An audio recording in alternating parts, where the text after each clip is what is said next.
In a world where survival is paramount and the wasteland throws its worst at you, only the strong can thrive.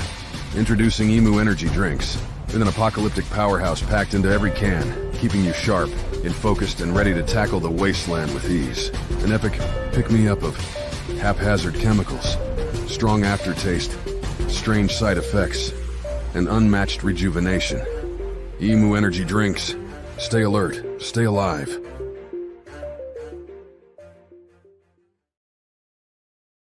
It's the bunker. Basil's Bunker End Time Supply Subscription Service. Plans starting at just $17.76 a month. No hidden fees. Cancel anytime. 33-day money-back guarantee. Call now for a chance to win an attachable six-finger. Perfect for plausible deniability and AI generations and for your secret Nephilim handshakes. Call now. 1-877-740-3226. Basil's Bunker is solely operated by the Razzle Dazzle Ranch. CCR, CCNT, and the Shimura Estate are not responsible for any claims or guarantees. Call now.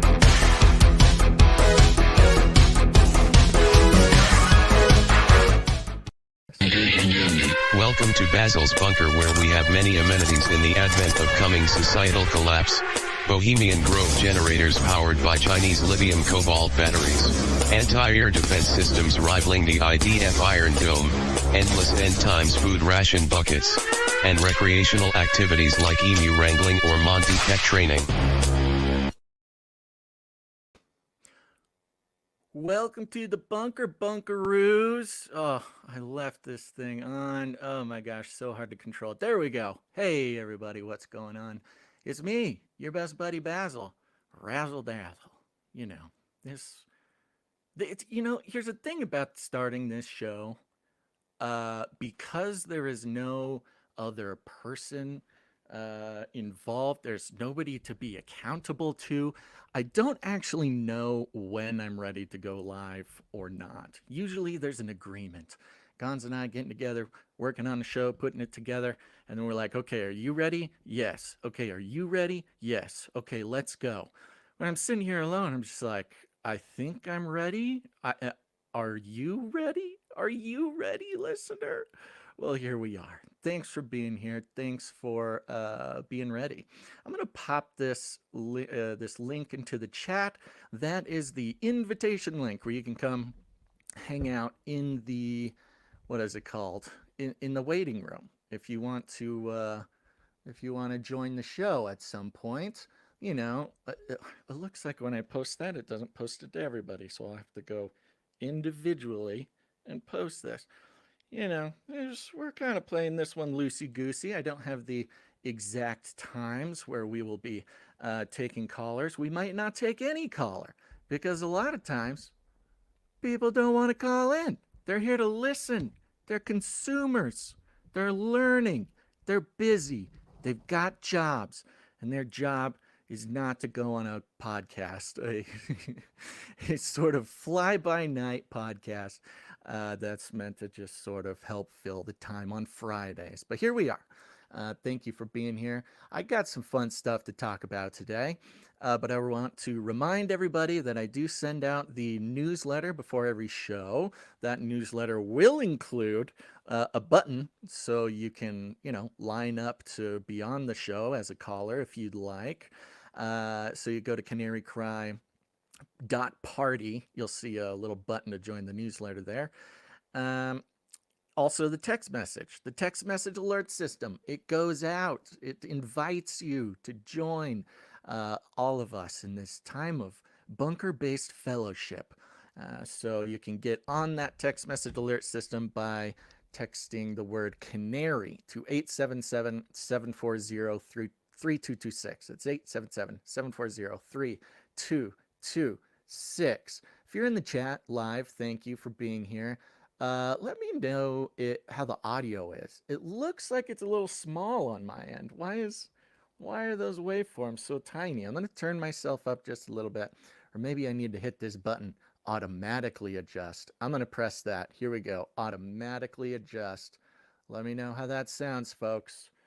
I'm going to need to turn it up anyways because of the podcast people. Okay. Big news. Have no idea how this happens. But you know how, like, Gonz will do most of the tech on other shows and he does a great job, but sometimes something happens and it can't, make it on whatever, a platform isn't working, or like the chat for Rumble isn't making it in, or something like that. And then I come waltzing in like some sort of newbie trying to do a show myself, and suddenly everything just works fine. I don't know how, I don't know why, but apparently this show is on YouTube. It's the first show, apparently, that we've streamed on YouTube for maybe a couple weeks, maybe a week, something like that. So if you're a YouTube viewer and you've been wondering where any of the shows are, we still do them.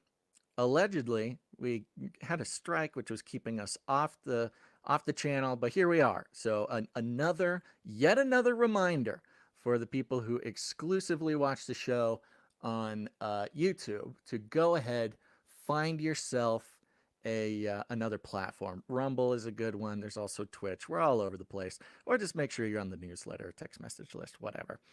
Okay, so today I want to start out with a text message that I received. I think this was from last episode. Let me pull it up again. Oh, good. It's just gone. Okay, there we go. Oh, look, people are texting me back. Oh, yeah, remember, folks, you can text me back at that number, which is fun. I can't carry on a conversation with you, but I get your messages, and it's very fun. Somebody texted, actually, yesterday? Yesterday. Interesting. Somebody just had the bunker on their mind yesterday and said, instruments for the bunker. Okay, this is a good point. Got to get some instruments in the bunker. This isn't a temporary vacation away from technology. Entertainment will be up to us. We are going to be children, like children, once again, having to figure out how to entertain ourselves without iPads and computers and things like that. So instruments from the bunker, from this text message person, say tin flute, wooden flute. It's always good to have flutes of two different materials, because what if there's a fire? Then you got the tin flute. But what if there's a solar flare and the tin flute melts? You got to have multiple kinds of flutes. Harmonica, good. Drumsticks, okay. Could just be sticks, but I hear you. Jaw harp. Jaw harp. All right, Appalachia and other American places who know what a jaw harp is. Those are fun. It's a great way to drive your parents insane on a road trip. Spoons are on the list here. That's good because those, you can use that. Spoon is like a multi-tool. You can play it as an instrument, or you can balance it on your nose, again, for the entertainment, or dig a hole. Recreationally digging a big hole. Kazoo is one here. There you go. In case you want to throw any birthday parties. Paper and a comb. Now, this paper and a comb thing I've heard before. I've heard this my entire life. I have no idea how you play a paper and a comb. My guess is that you could create a sort of kazoo-like sound. That's my guess. The text continues, along with various others. Like David played for Saul to calm him, to David playing in joy and celebration to the Lord, we too should make a joyful noise unto the Lord. That is true. When you're wandering the wasteland after everything has fallen and burned, how are you going to find the right kinds of people to fellowship with?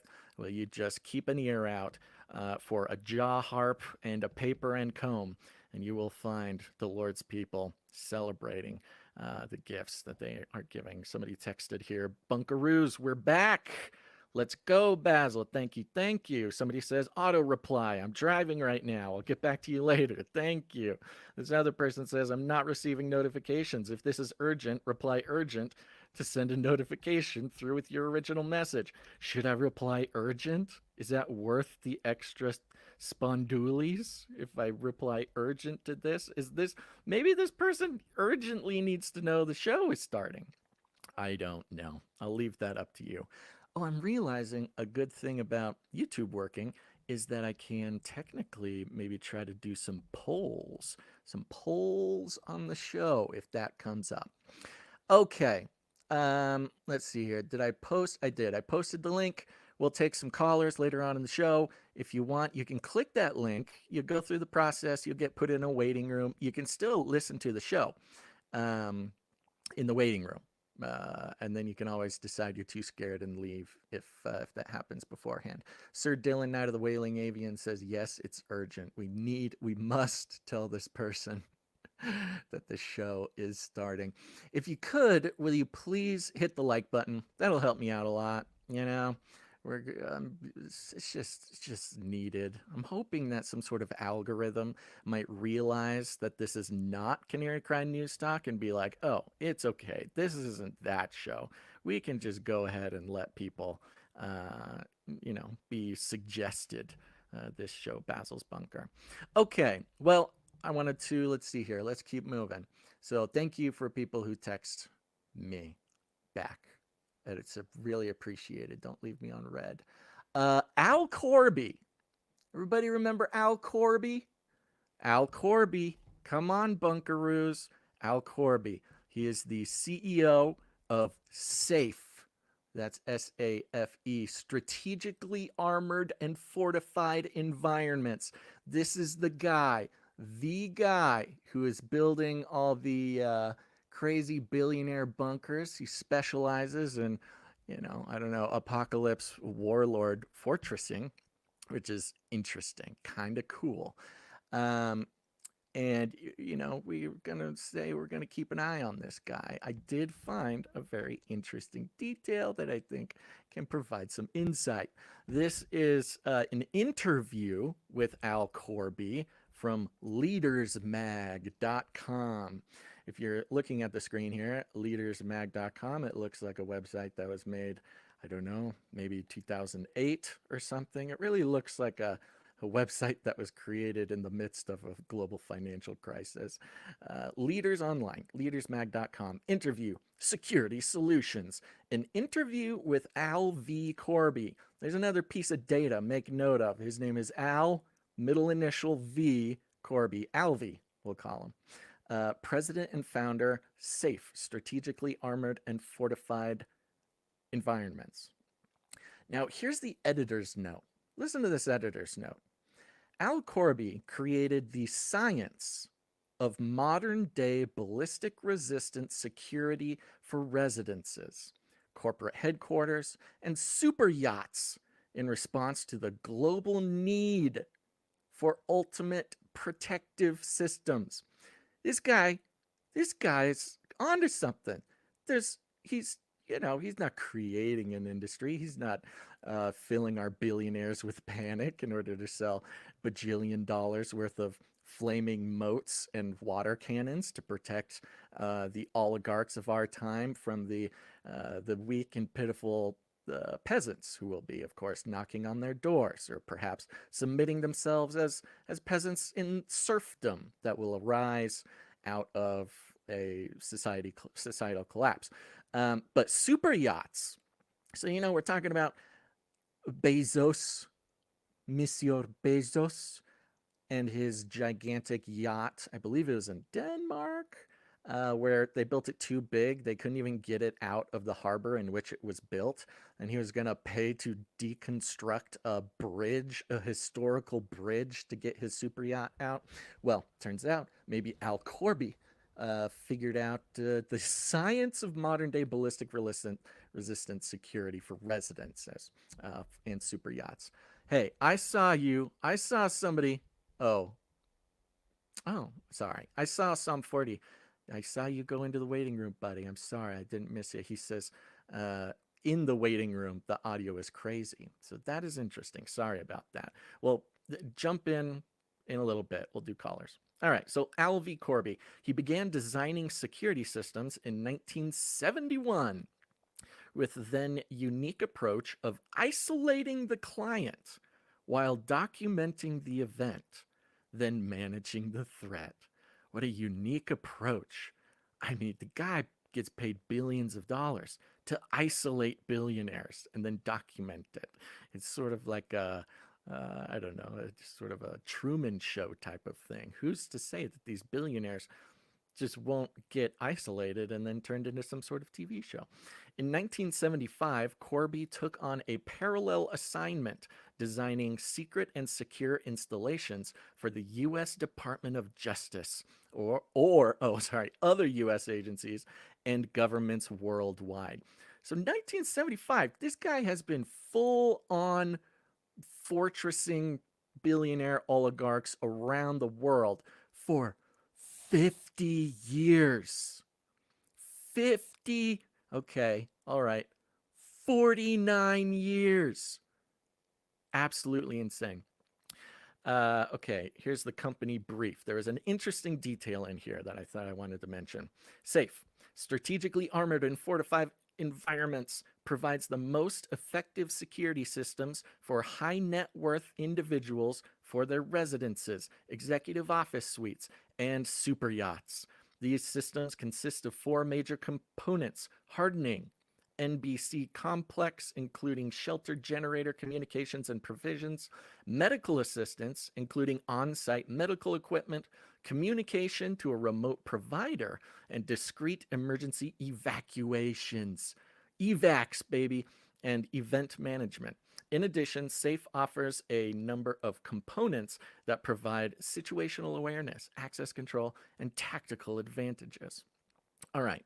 So this show is not sponsored by SAFE or Alvy Corby. However, seeing as they are, the most impressive bunker makers in the world, hey, let's talk. Let's talk. I can provide all sorts of positive brand management for you, Alvy. Because, of course, I don't know if the people who read the articles about you are as, I don't know. It's of course, as we know, the psyop to sort of demonize the idea of preparing for the end. Now it says, what are the challenges in developing a brand like SAFE in your market? Okay, how'd you do it, Alvy? The first challenge to brand awareness has been category awareness, because SAFE has introduced the most comprehensive security solutions to the world. We have been operating virtually alone as a category unto ourselves in the high-end security market. Our goal has been to educate our target market on just how much, listen to this, our goal has been to educate our target market, billionaires, on just how much power and control uncompromising security solutions can provide them, which cannot be achieved through traditional methods of alarms and or live security staff. Its protection is not even in there. He's telling the billionaires, his whole strategy has been to convince the billionaires, not that they'll be safe and that they'll survive and stuff like that. No, that's not what the billionaires want. What do billionaires want? Power and control. So that's really what he's selling here, is power and control. And I thought this was just simply fascinating in the ongoing conversation that we have been having about Christian prepping, the idea that Christian people, good Christian people, should be preparing for some sort of societal collapse. And you'll remember, I think an episode or 2 ago, we went through this article from gotquestions.org. And the question was, should a Christian be a prepper or in any way be involved with doomsday prepping? How specific is that? Should they be a prepper or in any way be involved with doomsday prepping? And the, of course, the conclusion in this article was basically prepping is unchristian. A good Christian does not prep. However, they do give the one little thing here in the end here. Let me see. A Christian may be a prepper if the Lord is directing that action as a means of furthering his kingdom and ministering to others. If one's heart motive is love and a desire to utilize what God has given in order to share the gospel and care for as many people as possible in time of need, then prepping is a biblically sound choice. However, most prepping, okay, so the answer is yes, a Christian can prep. However, most of you preppers out there are motivated by fear and self-preservation. It is driven by a lack of faith. Oh, they really just lay it on there. Cutting words. And Romans 14:23 says, whatever is not from faith is sin. The reason that a Christian becomes involved with doomsday prepping are what determines whether or not God approves. And you know, this show is evolving. This is an evolving show. You, dear listeners, you are producers. Thank you for your notes. Keep your notes coming every single episode. Send me a note. It's helping me to figure out what this show's about, what works, what doesn't work. Many of you have awesome suggestions that we're putting into practice here. Now, immediately upon reading this article, if you remember, it was offensive. It was offensive. I would say I was convicted, not that the points that it made me question my prepping, but it was pretty, 80% of the article was, no, what are you, greedy? What are you, a sinner? Don't prep. What, you don't have faith? What are you doing? One of these sentences here: the doomsday prepper mindset can take on a desperate life of its own and lead Christians down a decidedly non-Christian path. One of the examples was like, what? So you're gonna prep, you're gonna get all this food, and then what, are you gonna shoot a single mother who's hungry? What's wrong with you? That's not Christian. Which was, just sort of rhetorically a ridiculous way to make a case. But they did end with like, hey, okay, you can be a prepper as long as you're, as long as you keep your priorities straight. And the more that I sat with that, the more I continue, exploring the concept, the more that I've been sort of led to maybe not agree, but come into alignment with the principles that they were talking about. For sure, we can all agree that if you hoard a bunch of food and a single mother comes knocking on your door and you are anything but kind to her, that would not be in the spirit that Christians are supposed to be prepping in. So let's all accept that. That's very good. However, there was this idea, I believe, brought up by, I think it was Runk Smash. It could also have been Trash Man, I forget. But this idea of misprepping. That's not a, well, I was going to say it's not like the name for a beauty pageant of homesteaders and preppers and, trad wife types, but hey, we're looking to expand this brand in every direction we can. Maybe we should have Miss Prepping USA. Okay, I just trademarked and copyrighted that. Nobody can steal it. If anybody would like to become a producer and help build out Miss Prepping USA, send me an email, canaricryradio@gmail.com. Yes, and many of you now are bringing up some examples about preppers in the Bible. You got Noah, obvious prepper, maybe in like the most literal sense when it comes to sort of the modern idea of prepping. Joseph, yes, also a prepper. Making sure grain is available for famine years. Thank you, Joseph. But who was it? Oh, Trash Man. Trash Man sent me some great stuff a few episodes back. And I think this is a good opportunity for us to get our prepping straight, to avoid misprepping. This is good. Oh, yeah, sorry, I got stuff on the back end here.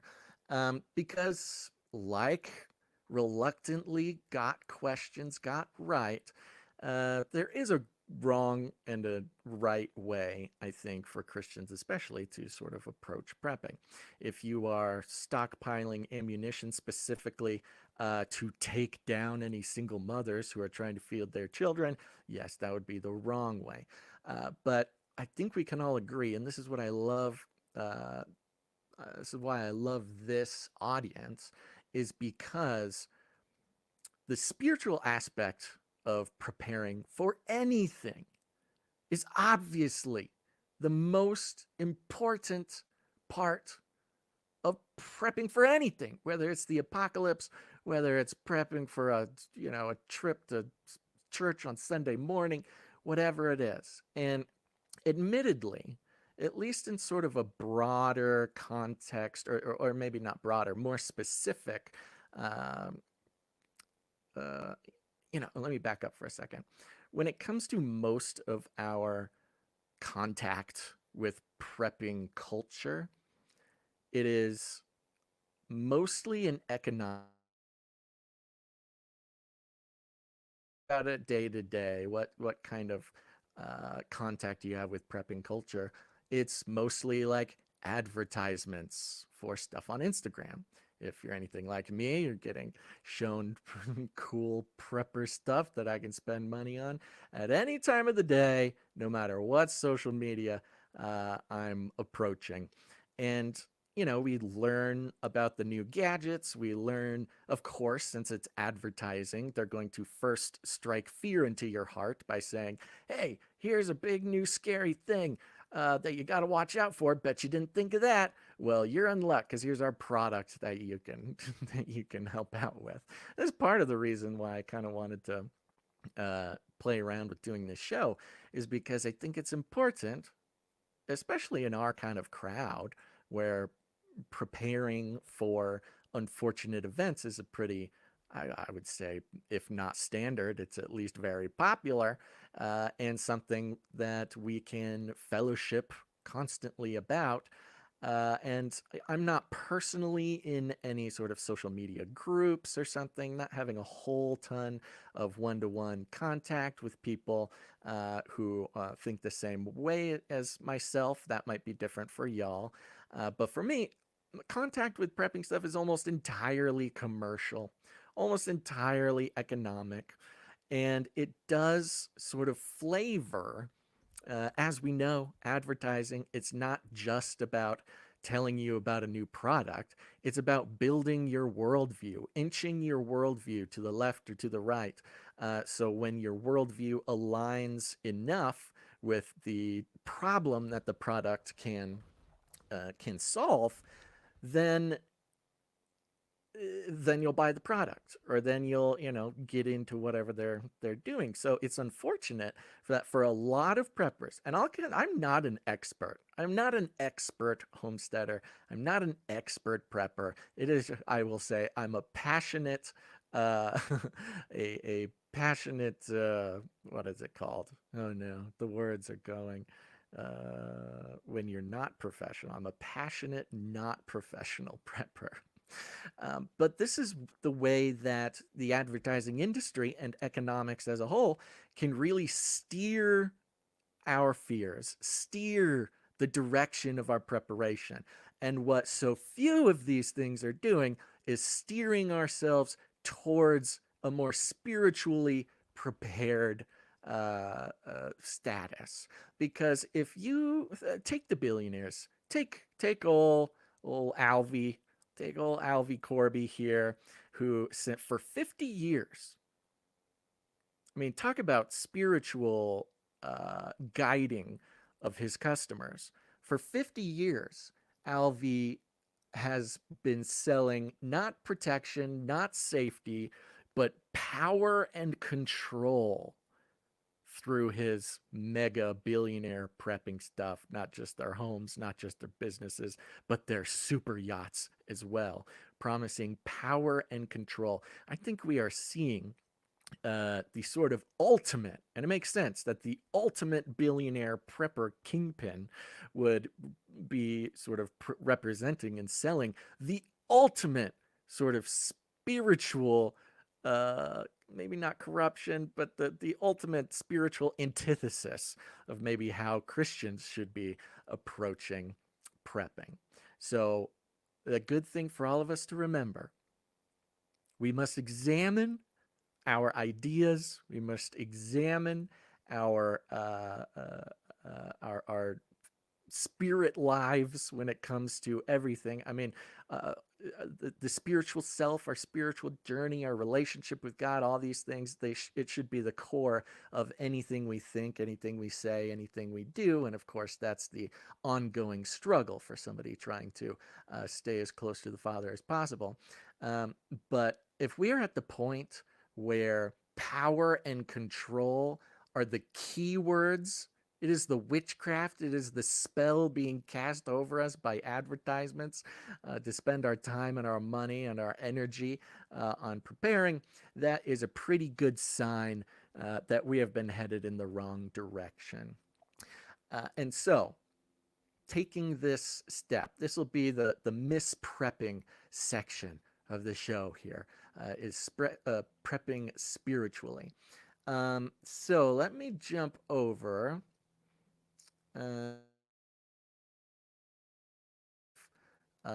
scriptures and a great set of comments and conversation from Trash Man, who I really appreciate, and I appreciate everybody who sends notes and sends comments and suggestions. Everybody should do that right now. You can send those to canarycryradio@gmail.com.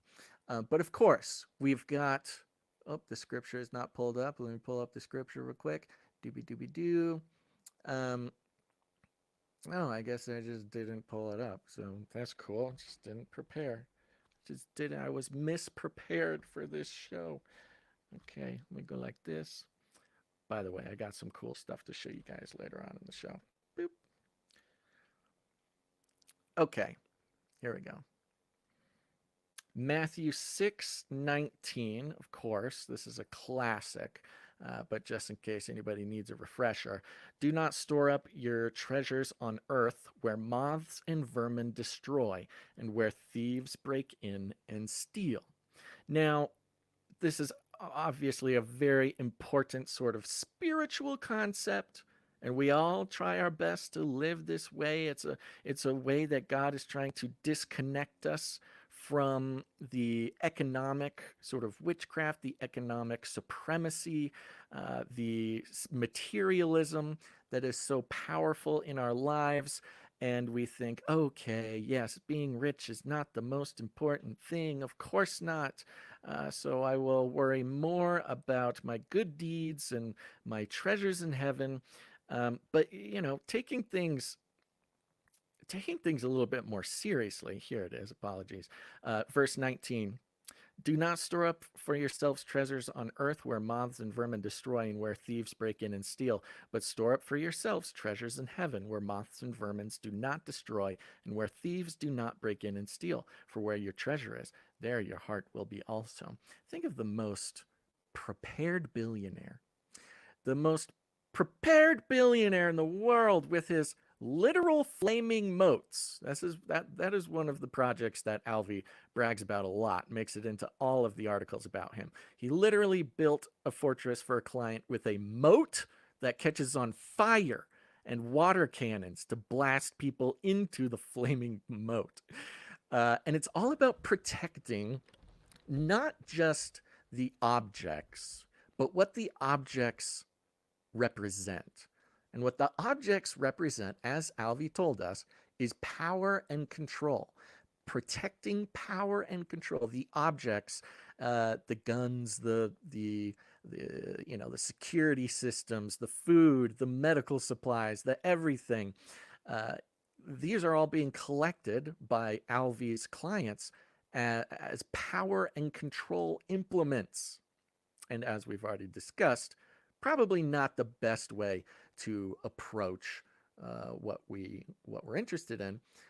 But of course, right there, even if we stored up all the food, even if we stored up all the ammo, even if we stored up all the medical supplies, even if we had all of that and it was protected by a flaming moat, and please, I know the irony of a billionaire protecting their hoard with a lake of fire is not lost on me.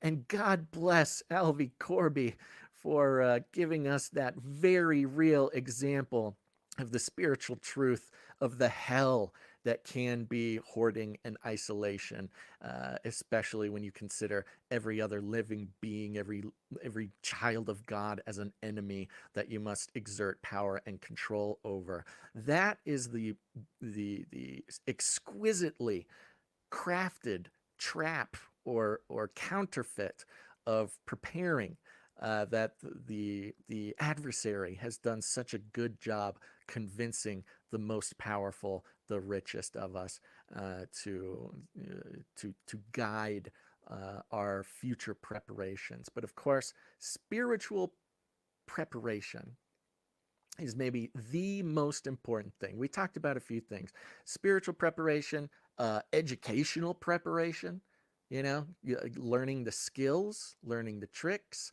learning to, how to, what's the word? How to filter water with a toilet paper roll and, you know, charcoal and whatever.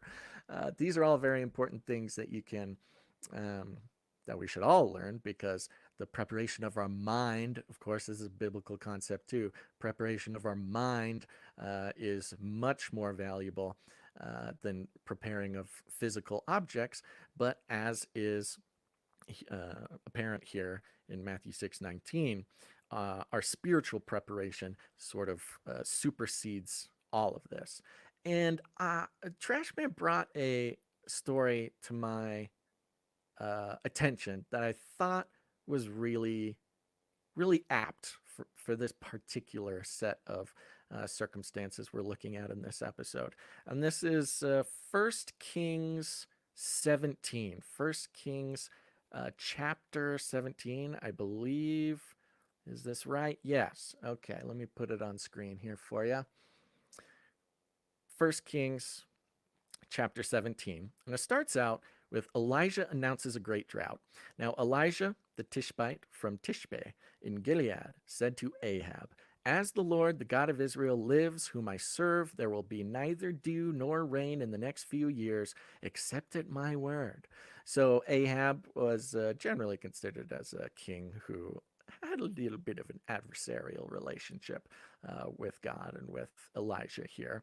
And Elijah, the prophet, the man of God, says, "Hey, king, watch out. There's going to be a drought." And then the drought did come. And Elijah did not have the material preparations that would be needed. He did not have the favor of the king. He did not have the favor of the people. You got to remember, Old Testament prophets, nobody liked them. The Old Testament prophets, I mean, in the Old Testament, a prophet, they were constantly unliked by everybody, because it turns out when you're on earth and your mission is to speak the truth that God is trying to get to people, it's not going to make you very likable. Never has. Not even today. You start speaking the harsh truths about how kings and governments and societies are on a route to destruction, and that they're constant losing sight of what God is trying to do on earth, and becoming self-serving, and forgetting the poor, and all these things going awry, both spiritually, economically, and societally. The prophets were the guys who would come in and say, "Hey guys, you're doing it wrong. It's not working, and bad things are going to happen." So they're very much unliked people. And because of this, we go to verse 2. Then the word of the Lord came to Elijah. This is God talking to Elijah. "Leave here, turn eastward, and hide in the Kerith ravine, east of the Jordan.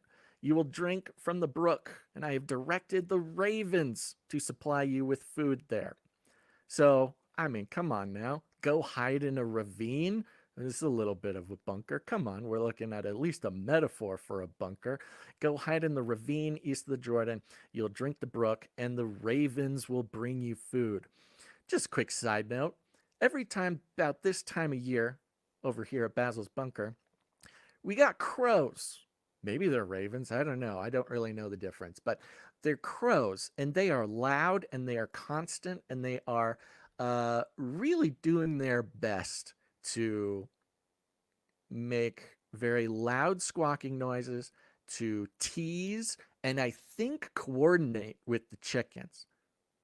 I will sit there, look out my window, and I see a crow on a fence post, straight up looking into the eyes of my rooster. And they will be like making noises back and forth. I don't know if this is like a trade pact. I don't know if there's some sort of heist going on.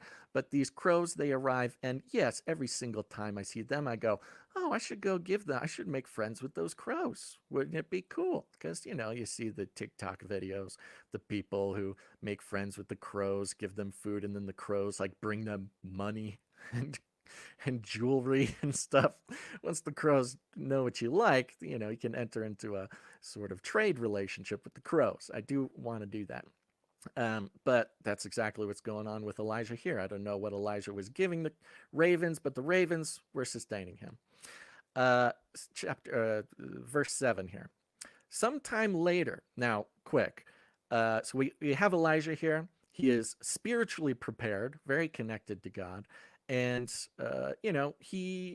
that's pretty much it. Like, he's not sustaining himself whatsoever. He didn't have, he didn't start a garden. He didn't, go foraging. He didn't use his knowledge of foraging in the area.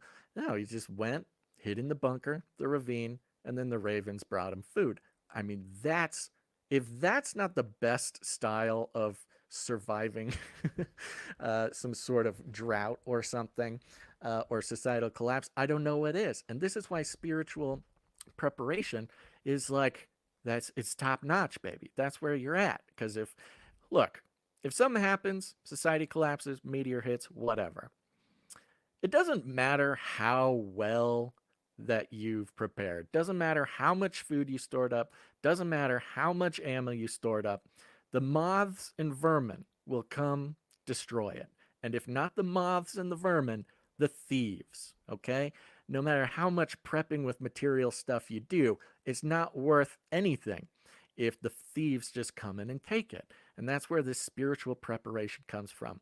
And in Elijah's case, it's, the absolute faith and knowledge that he's doing what the Lord is asking him to do.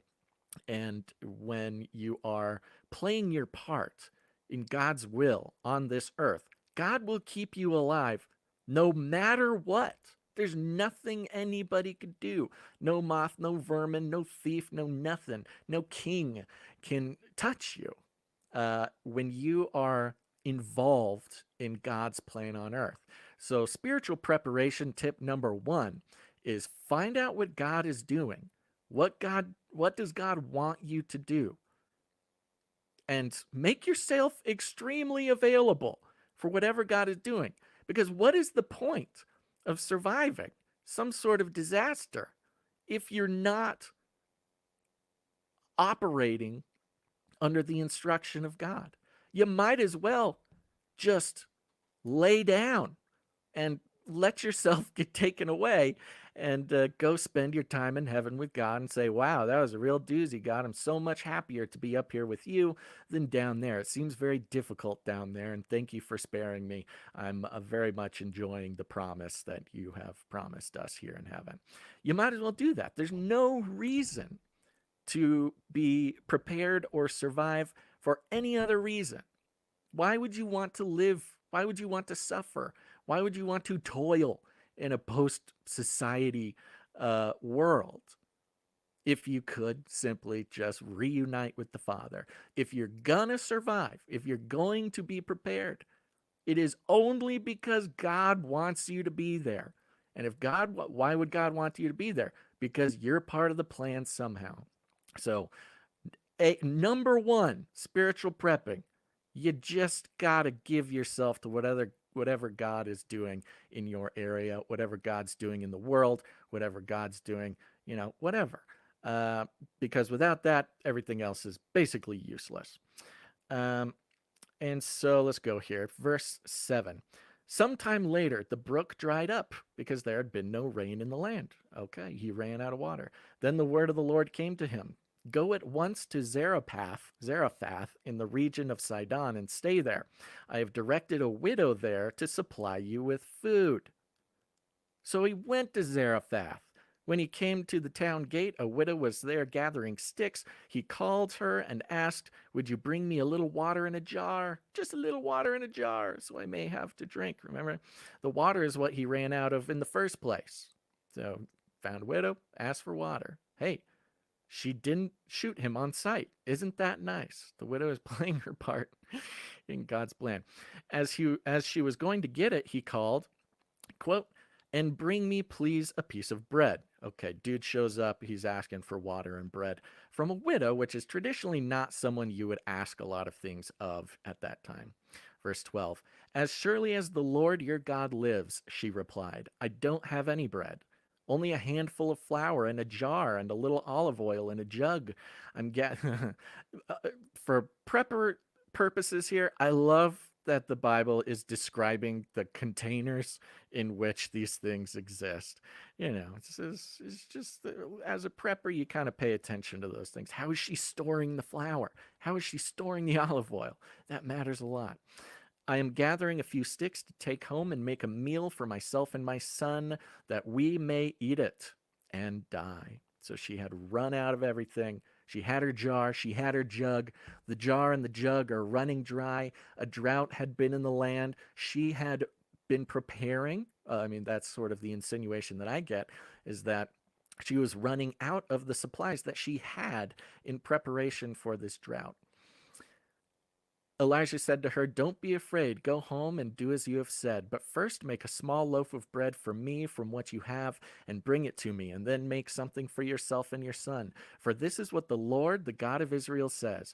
The jar of flour will not be used up and the jug of oil will not run dry until the day of the Lord sends rain on the land. She went away and did as Elijah had told her. So there was food every day for Elijah and for the woman and her family, for the jar of flour was not used up, and the jug of oil did not run dry, in keeping with the word of the Lord spoken by Elijah. And later on, it is revealed that she knew that Elijah was a man of God. She had sort of run. She had, sorry about that. She had run to the end of her supplies, and she was getting ready to make her very last meal. And hello, it doesn't matter who you are, you're gonna run out of food eventually when the drought comes. I mean, you could buy your 3 months full of freeze-dried fruit, comes in the buckets, you stack them up in the garage, you're looking at them, you're like, this is good, we're gonna be okay. 3 months is just 3 months though, folks. And when things collapse, 3 months, oh, that's a short 3 months, I'll tell you what. And that's what this widow had done. She had gotten to the end of her preparations, her physical preparations. But what did she do? She played the part in the plan that God was executing. God had this crazy guy, told him to go out and live in the ravine, bunk up in the ravine. When the water ran dry in the ravine, God told him to go to this town. He goes to the town. He sees the widow. The widow has a choice: eat the last of her supplies and die, or play the part that God had put right in front of her. This is not just a story about, one time a widow made Elijah bread. Elijah, arguably the most famous man of God in the Old Testament, he went on to do a lot of stuff. It was like right after this that he, had a had a duel with the prophets of Baal. The calling down the fire, the putting out the fire, the the story. So the widow's obedience to what God was doing in the world, even after her supplies ran dry, was what sustained her. That was the best preparation that she could have possibly had. And same for Elijah, in that, we talked about in the should Christians prep thing, and they make the point, it doesn't matter how prepared you are you going to shoot a single mother because she's hungry? Obviously not. And in this case, hey, the single mother was the one with the food, and she went ahead, played her part in God's plan, and saved both of them. And on top of that, let me hit the next one here. Where was I? Sorry, I scrolled. Um, she went away and did as Elijah had told her. So there was food every day for Elijah and for the woman and her family. For the jar of flour was not used up, and the jug of oil did not run dry, in keeping with the word of the Lord spoken by Elijah. 17. Sometime later, the son of the woman who owned the house became ill. He grew worse and worse and finally stopped breathing. She said to Elijah, "What do you have against me, man of God? Did you come to remind me of my sin and killed my son?" 19. "Give me your son," Elijah replied. He took him from her arms, carried him to the upper room where he was staying, and laid him on his bed. When he cried out to the Lord, "Lord, my God, have you brought tragedy even on this widow I am staying with by causing her son to die?" Then he stretched himself out on the boy 3 times and cried out to the Lord, "Lord, my God, let this boy's life return to him."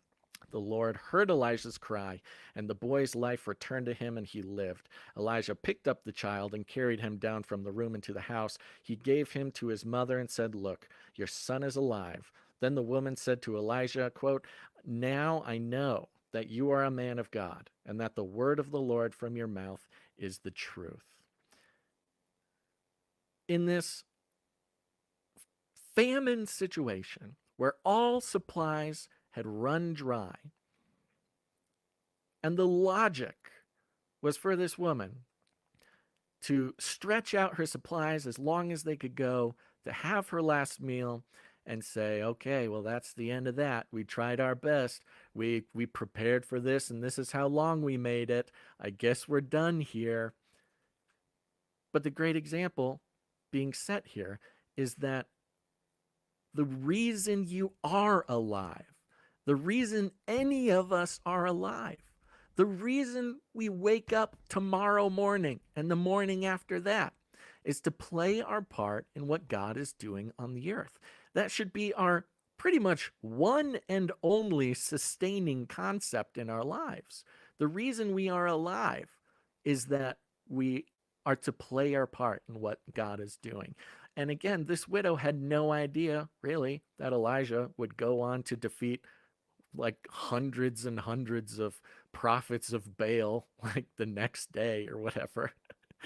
And yet she was sustained by God. So this is the kind of spiritual preparation. And there's no special prayer.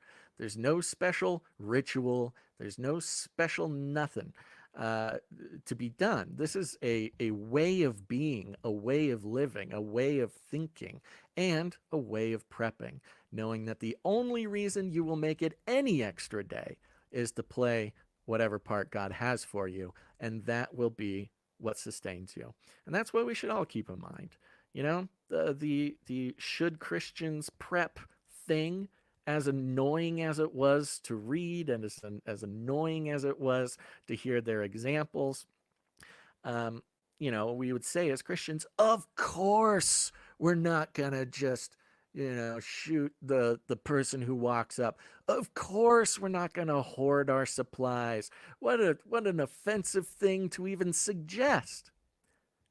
But at the same time, the earthly influences that are affecting so many of us in our preparations, they are economic interests. It's Instagram ads. It's, products. I mean, how many books do I have on my shelf? How many PDFs do I have in my phone that, I was guided down some sales funnel to purchase these, pieces of knowledge, things I'm very happy that I have. But again, it was led by market forces. It was led by mammon. It was led by advertisements and profit motive for other people. And so it's no wonder that we could find ourselves inadvertently acting and preparing outside of the idea that the only way that we're going to survive is by staying right in the middle of God's will for us, right in the middle of God's will for the future, right in the middle of God's will for the collapse of society. So something very important, and I think it really is foundational. I would say don't take one more step in preparing until you fully, or me too, I'm not even saying you, till we fully inhabit the widow that made the bread for Elijah. That is our purpose, and without that purpose, why would we even want to survive? Why would we even want to make it another day? Why not just lay down and let the Lord take us home? That's going to be way more fun. So thank you for letting me share that here. I think that hit all the points that I wanted to hit. Thank you, chat, for chatting all sorts of stuff. Yeah, one note for everybody here is that, yeah, when I'm getting into it, telling a story, reading Bible scripture, I can't really see the chat. So thank you, everybody, for your patience. Okay, you know, I think now is a good time. If anybody was interested in jumping in for a call, which I know we had a couple people pop into the waiting room and then pop out of the waiting room. So I don't know if that was them changing their mind or what, but I will go ahead and pop that invitation link back into the chat just in case. We'll get a little chatteroonski here for anybody who wants to talk or ask a question. Don't be shy. It's fun. If you're wondering what to chat about, I mean, we can chat about. I'm curious what you think about the Christian prepping idea. Do you agree with the what is it? Gotquestions.org? Is there a new way of considering it? I'm also very curious. Oh, somebody said my audio is way low. I would check your volume, Jay Shane. But if it's the same for anybody else, I'm happy to turn it up. So there is the link there. All you got to do is click on it. It'll take you down a couple steps. If you don't know what to talk about, you can tell me what your experience as a Christian has been. And you don't even actually have to be a prepper to come onto the show. Really, that is not a prerequisite. So I will.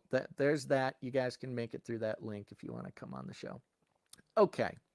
Now, what else did I have here? Let me take a look. Oh, yeah, okay. Let's get into some. Oh, there we go. We got somebody coming in. Okie dokie. We'll take this caller right here. And then I'll show you guys some cool products and stuff. In the waiting room here, we have Modern Day Bible Study. Oh, Modern Day Bible Study. Excuse me, show burp's coming on. I'm going to put you on here and we'll say hi. Hello, Modern Day Bible Study. Hi, can you hear me? I can. How are you? Oh, it has been very challenging. How about you? Oh, yeah. No, the whole world is ending. And if the whole world's not ending, each one of our individual lives has been ending.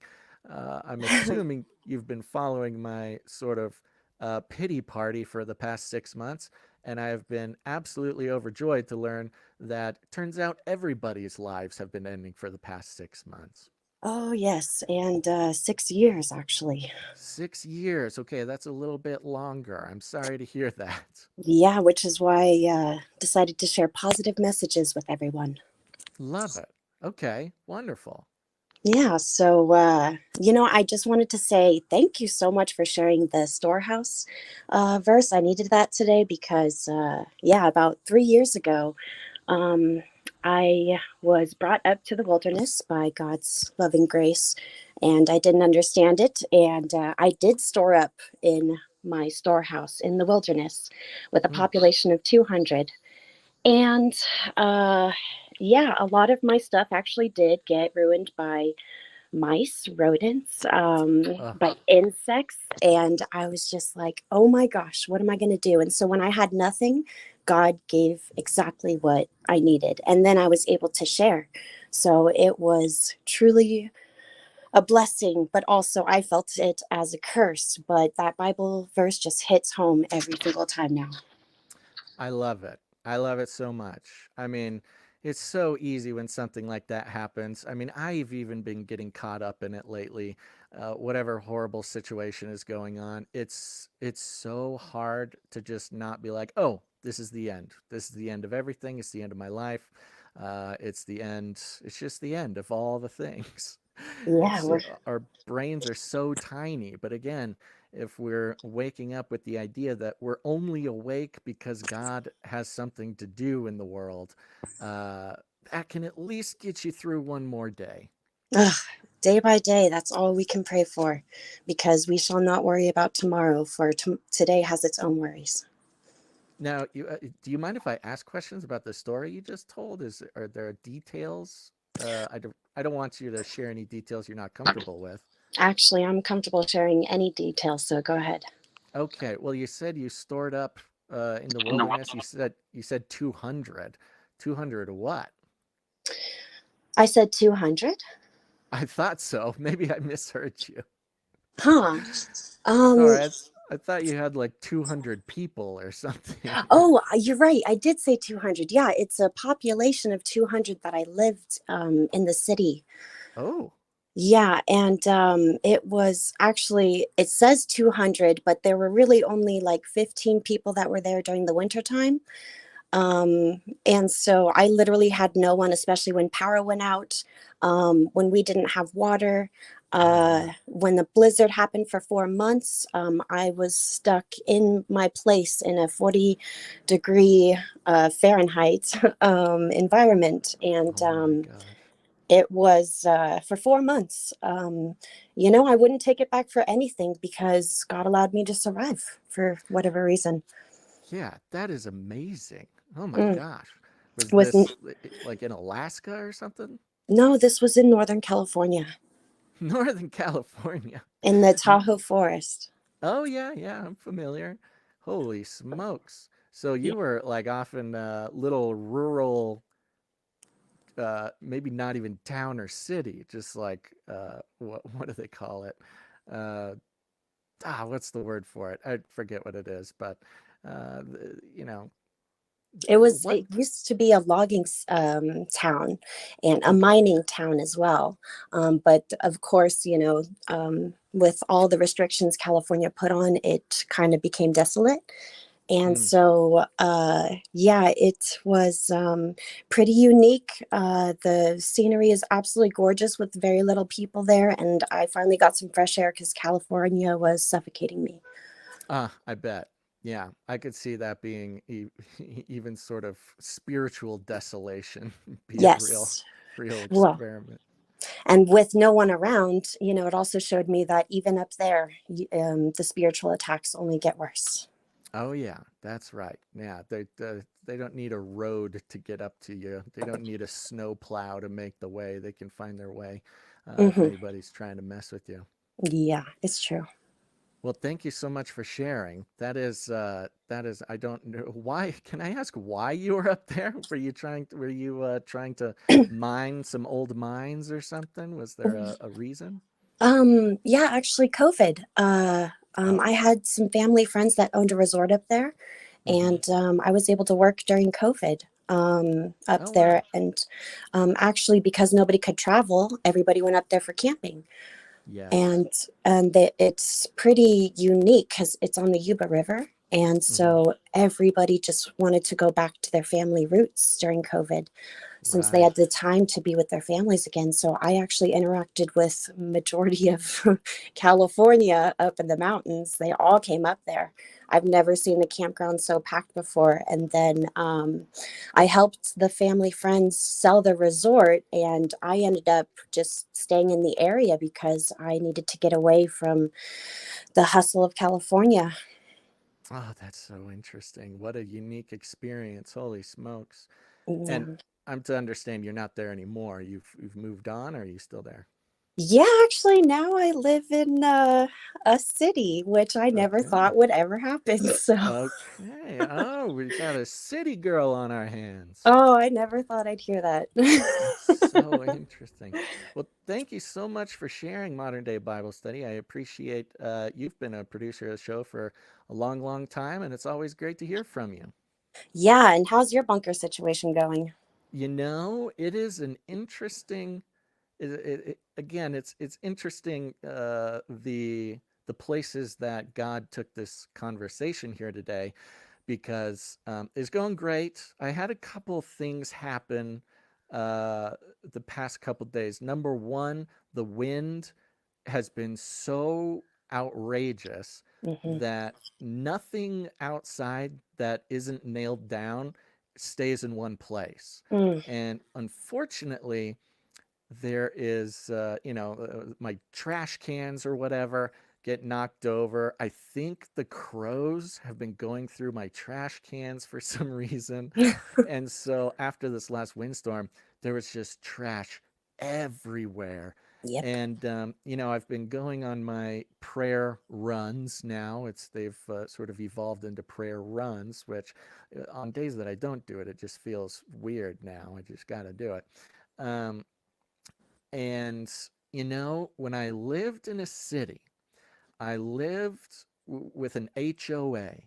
And boy, oh boy, am I not built to live in an HOA. I was getting letters from that HOA pretty much every single week for this thing or that thing. And because I have Hmm. a problem with authority, I just didn't care. I would do just enough so that they wouldn't send me another letter, and then I just wouldn't care. It's just it's not a good place for me. And Hmm. so getting out of the city was great because I'm like, no HOA. Woo! Nobody can tell me what to do. And so there's a little bit of this thing that God's doing in me is, of course, I wouldn't just I'm not going to throw trash on the ground. Of course, I'm not going to just let it get nasty. I'm going to be a good steward of what God's given me. But it was kind of one of those situations where I wouldn't necessarily rush to maybe pick up the trash because almost as a what's the word, as a rebellion against the past HOAs. Like, take that, past HOAs. I can leave the trash if I want, and there's nothing you can do about it. But then on these prayer runs the past couple of days, I've just been like, uh, you know, the Lord's really been working on my heart that it's not for man's favor that I steward what's mine well. It's not for this, sort of city slicker shame that if the neighbors see a piece of trash in my yard or, a car on blocks or something that I would have shame to, of either man's favor or man's judgment, but that stewarding what God has given me as as a form of worship has really been, having me have some pretty powerful encounters just picking up trash. And Yes. so part of my prayer run is in the morning is, it doesn't matter how far out of the way I got to go. I'll run over if I see a wrapper, or run over if I see something weird, and I'll pick it up and just thank God for everything in my life that puts me in a position where I get to steward this place as an act of worship, doing it because of God, not because I don't want to get a letter from an HOA or something like that. Which Absolutely. sounds so basic. Like, I totally understand. I think especially people who are older than me, they're like, oh, Basil's learning responsibility. Whoop de doo. But, I think there's something about my generation, the millennial generation, where we didn't have something that sort of instilled that into our generation. Our generation as a whole kind of seems to be having to find its own path to like really accepting and practicing responsibility in all of its various forms. And Yes. so I'm just taking this as God's version of that for me, which again, if you can find your way to considering it an act of worship, um, it really takes on a whole new dimension of what you're doing. You're not just picking up trash anymore. Now you're the steward of a part of the kingdom that the king of the universe has charged you with, and just the grandeur goes off from there. So that's very fun. Truly. Now, And can the I? other oh Oh, yeah, go ahead. please. No, No, no, no, no. no. Go. No. I was I was just gonna say that it's funny you're speaking about trash because I would go around places and I would pick up trash anywhere I went. And when I went up to the wilderness, actually, I know exactly what you experienced, a windstorm, and all of my trash just went everywhere. And I started freaking out. I said, "Oh no, I'm polluting the forest. Like I can't do this, you know?" And Right. so I would get like so much anxiety. But then, months later, I would be just kind of like pondering things and I'd be praying, and all of a sudden I will see that trash just out there in the middle. And I remember what I was doing and why I had that wrapper and how it helped me. And it's so weird how trash can also hold our memories. Totally, totally. And I was just like, thank you, God, I needed this memory. Like I forgot. That is so funny. I had that exact same thing happen this morning. I was running around picking up little pieces of trash, and I found a box like that had macaroons in it that it was like from so long ago. Like it was from like a month ago. Somebody gave me a box of macaroons, and I found it just on the ground, like out in the bushes. I'm like, oh my gosh, those were really good macaroons. Oh, my friend gave me those macaroons. Wow, what a special thing. Why in the world is this macaroon box from a month ago out here? Like the like brave little toaster adventure that box of macaroons must have been on. But no, I totally agree. And it also kind of adds another weird little element to when you're picking up the trash again. Because, well, for me, I put it in the trash can.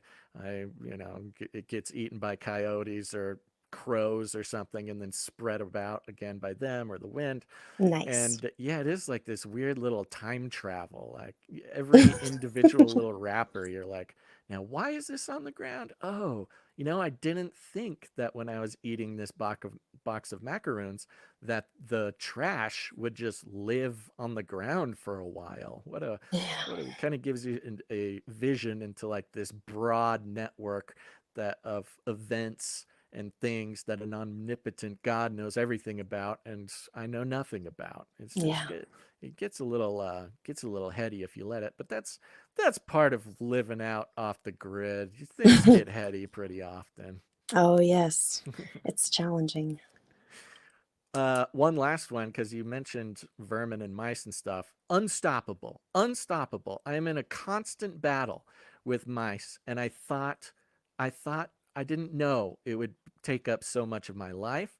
This is something for anybody thinking about going off the grid or whatever, or even just going rural. The rodents are unstoppable. It doesn't matter how many, and I don't necessarily want to murder a bunch of God's creatures. It's not No. my instinct. My instinct is to try to find you know, a compromise with the mice where they can live, just not around me.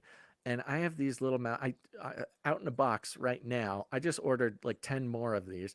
I got some of these live capture uh, mice boxes. I got two of them, and I put one in the chicken coop, and it's just literally every day 12 mice.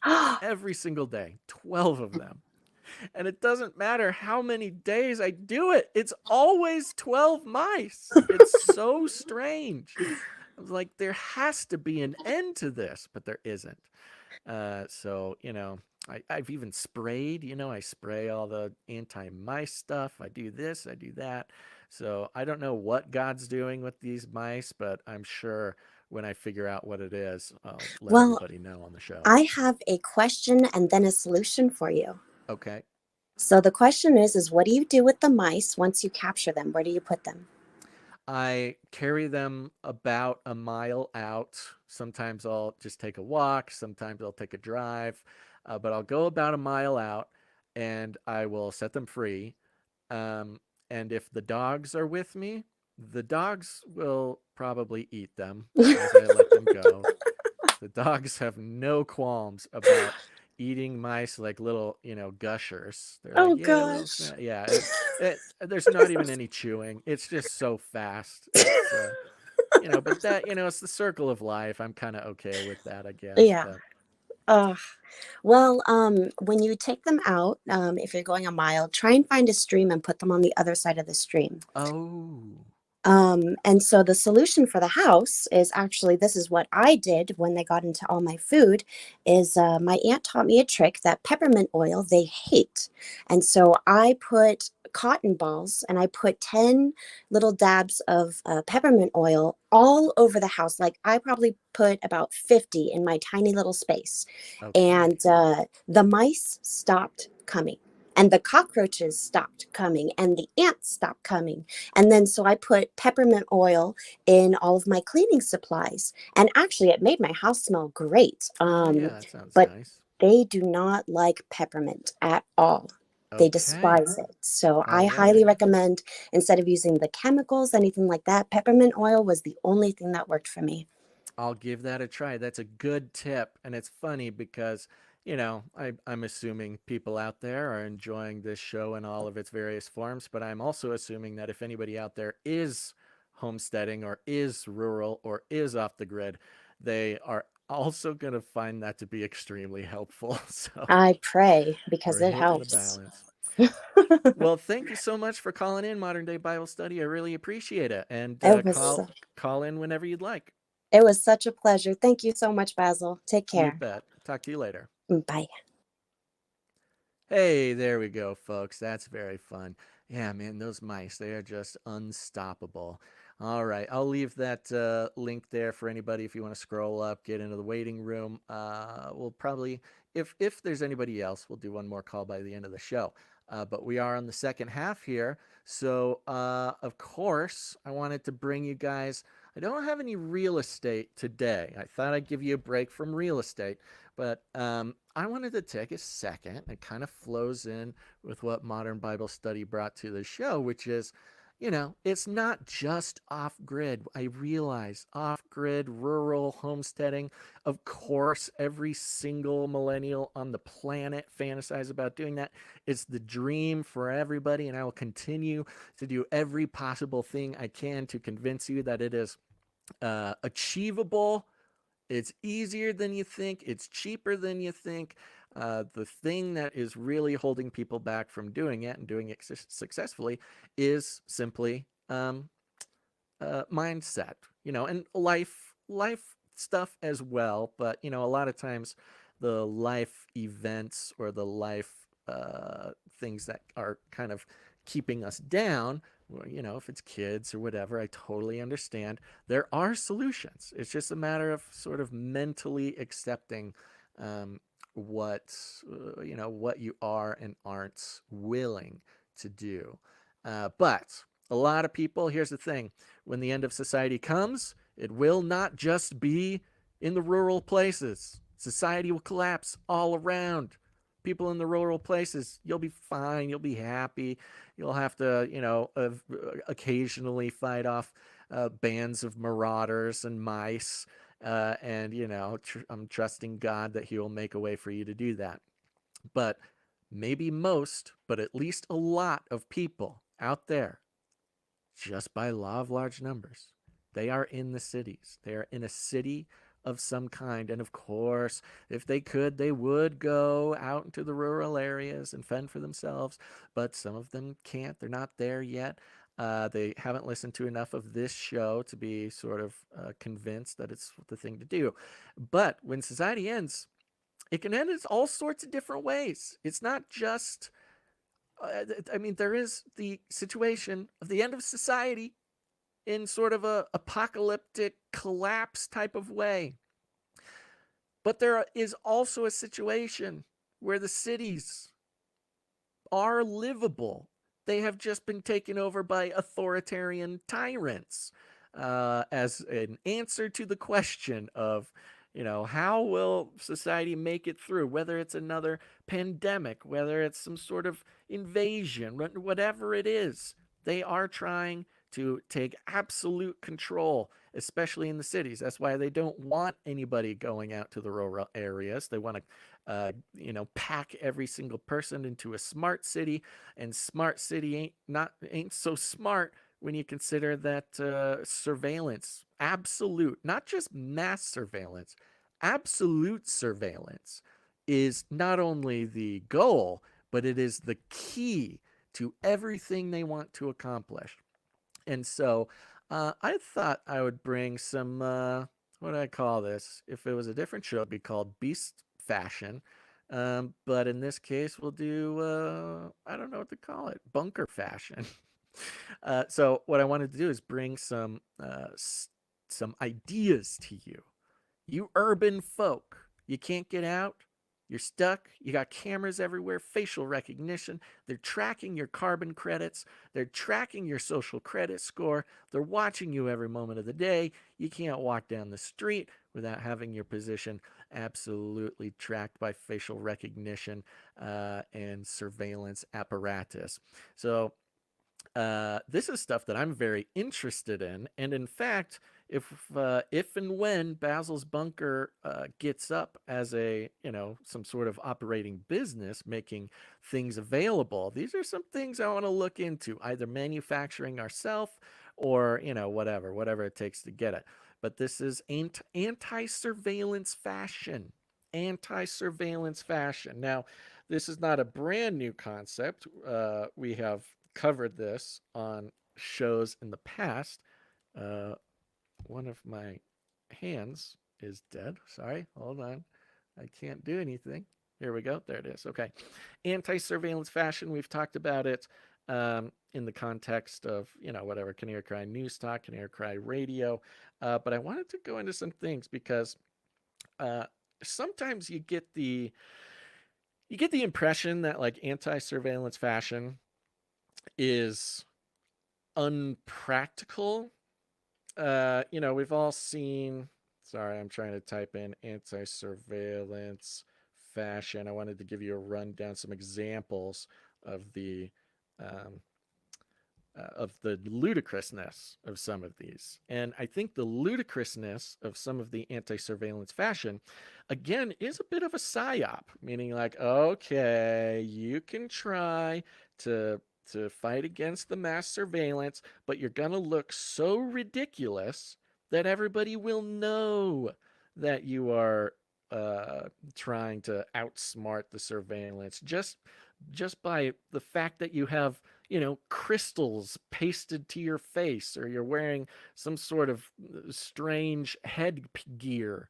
Everybody knows that you're the one walking down the street trying to, be anti-surveillance. But we've got some little bit more practical things I'm going to show you as well. I'm going to open this. Let me put this on the screen. Boop. There you go. This is from Business Insider. It says, these clothes use outlandish designs to trick facial recognition software into thinking you're not human. Business Insider. Remember, folks, some very sussy connections with American intelligence. So whatever they're telling us here, I think, we got to keep that in mind. But even as they mention, oh, geez, Business Insider, what is up with all the ads, bro? Can you please settle down? Wait, this is suspicious. Why are my ad blockers not working? Somehow my ad blocker got turned off. That's not good news. There's not supposed to be all these ads here. Even in the headline, they say it's outlandish. Now, this one is fairly simple. This one, they're saying it's a neck gaiter, so you can hide from facial recognition. Allegedly, the pattern on the neck gaiter can kind of trick the facial recognition cameras, but it's like you're wearing a neck gaiter already. You're covering your face. I don't get why you need anything else. This is a mask right here. And for those who are just listening, it's a clear mask that goes in front of your face, and made of sort of see-through plastic. And the see-through plastic has some angles to it, so it makes your face look like it is not a face, but like 8 different pieces of a face that are next to each other, sort of refracting the light. You wear this anywhere, everybody's going to know you're some sort of hacker criminal. Not very useful. This one, a Dutch design student invented a projector that superimposes an image of a different face over that of the wearer. This one is interesting. It's a headband you wear with basically a unicorn horn that sticks out from top over your head, just literally like a unicorn horn. And then at the top, it has a projector. Why do I keep saying that? And it's projecting a different face onto your face. So fashionable. Of course, a lot of these are just concept designs. You can't buy them anyways. The device shifts rapidly between faces being projected, making detection even more difficult. Yeah, perfect. There's nothing more fashionable than having a bright light projecting a dozen different faces per minute onto your face. It's improbable. This guy, made a pair of goggles that have LEDs on them. They look ridiculous. It's just a pair of safety goggles with about 12 purple lights on it. I'm sure it works, but not practical. See, he's got his facial recognition little things right there. Okay, keeping going down. Here's a German designer created a cloth mask that resembles a blurred face. It's just a man wearing a ski mask. This is a criminal. You can't just wear a ski mask. I don't care what's on the outside of it. Useless. And this is why I think Business Insider is trying to make a point here, which is, yeah, there's fashion that's anti-surveillance, but it's all so ridiculous and you just can't do it. It's not going to work. This person's getting like circles painted on their face and trying to make it all fashionable, gluing jewels on their face. This one is hilarious. This is a headscarf with a hood. So just imagine a hood over your head with a scarf goes around your neck, kind of like some sort of Middle Eastern women's wear. But the scarf has a horrifying set of a woman's face on it. Instead of having a checkered scarf or a silk scarf, you've got a bald woman's face pointing out in every direction. Now that you might be able to pull off. People will just think you're really weird. But this is what I love. Business Insider has this one. Belgian scientists developed a prototype for a graphic print that could be added to clothing to attack and baffle surveillance technology. Now notice, Business Insider is not presenting these pictures as, here is a piece of clothing with the design. They're not giving you the context that you can actually wear this shirt. It can look normal. It's not some sort of heavily abstract and bizarre mask you wear.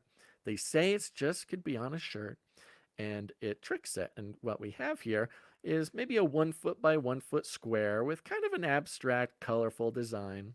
And they're showing here that the AI is not recognizing it. And look at that. Oh, they go right next to the next one, which is a mask, which is literally a blue blob of plastic you wear over your face. Nobody would wear this.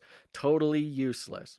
So notice how they sandwich in among all these absolutely ludicrous, nothing burger pieces of anti-surveillance fashion. They don't want you to actually have access to these things, or they don't want you to think that it's actually possible. And the one thing that could just be printed on a t-shirt, they don't show it on a t-shirt. They say it could be on a t-shirt. They put literally 2 paragraphs. The rest of these have like whole write-ups. Oh, wear this blue mask. It makes you look like a blob that came out from under, the sewer, and you can wear it to the Met Gala, and people think you're totally normal.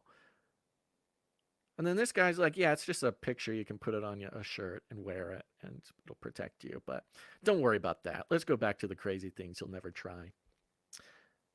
And this is where I wanted to get into some of the things, because I go, that is very strange. Very strange that they're trying to hide this absolutely practical, totally doable, perhaps even fashionable piece of anti-surveillance fashion.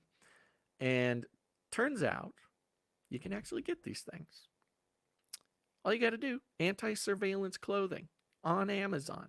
Now, I don't recommend anybody shop on Amazon. You're just going to get another bunker for Bezos. You're going to put another layer of bulletproof material on his super yacht.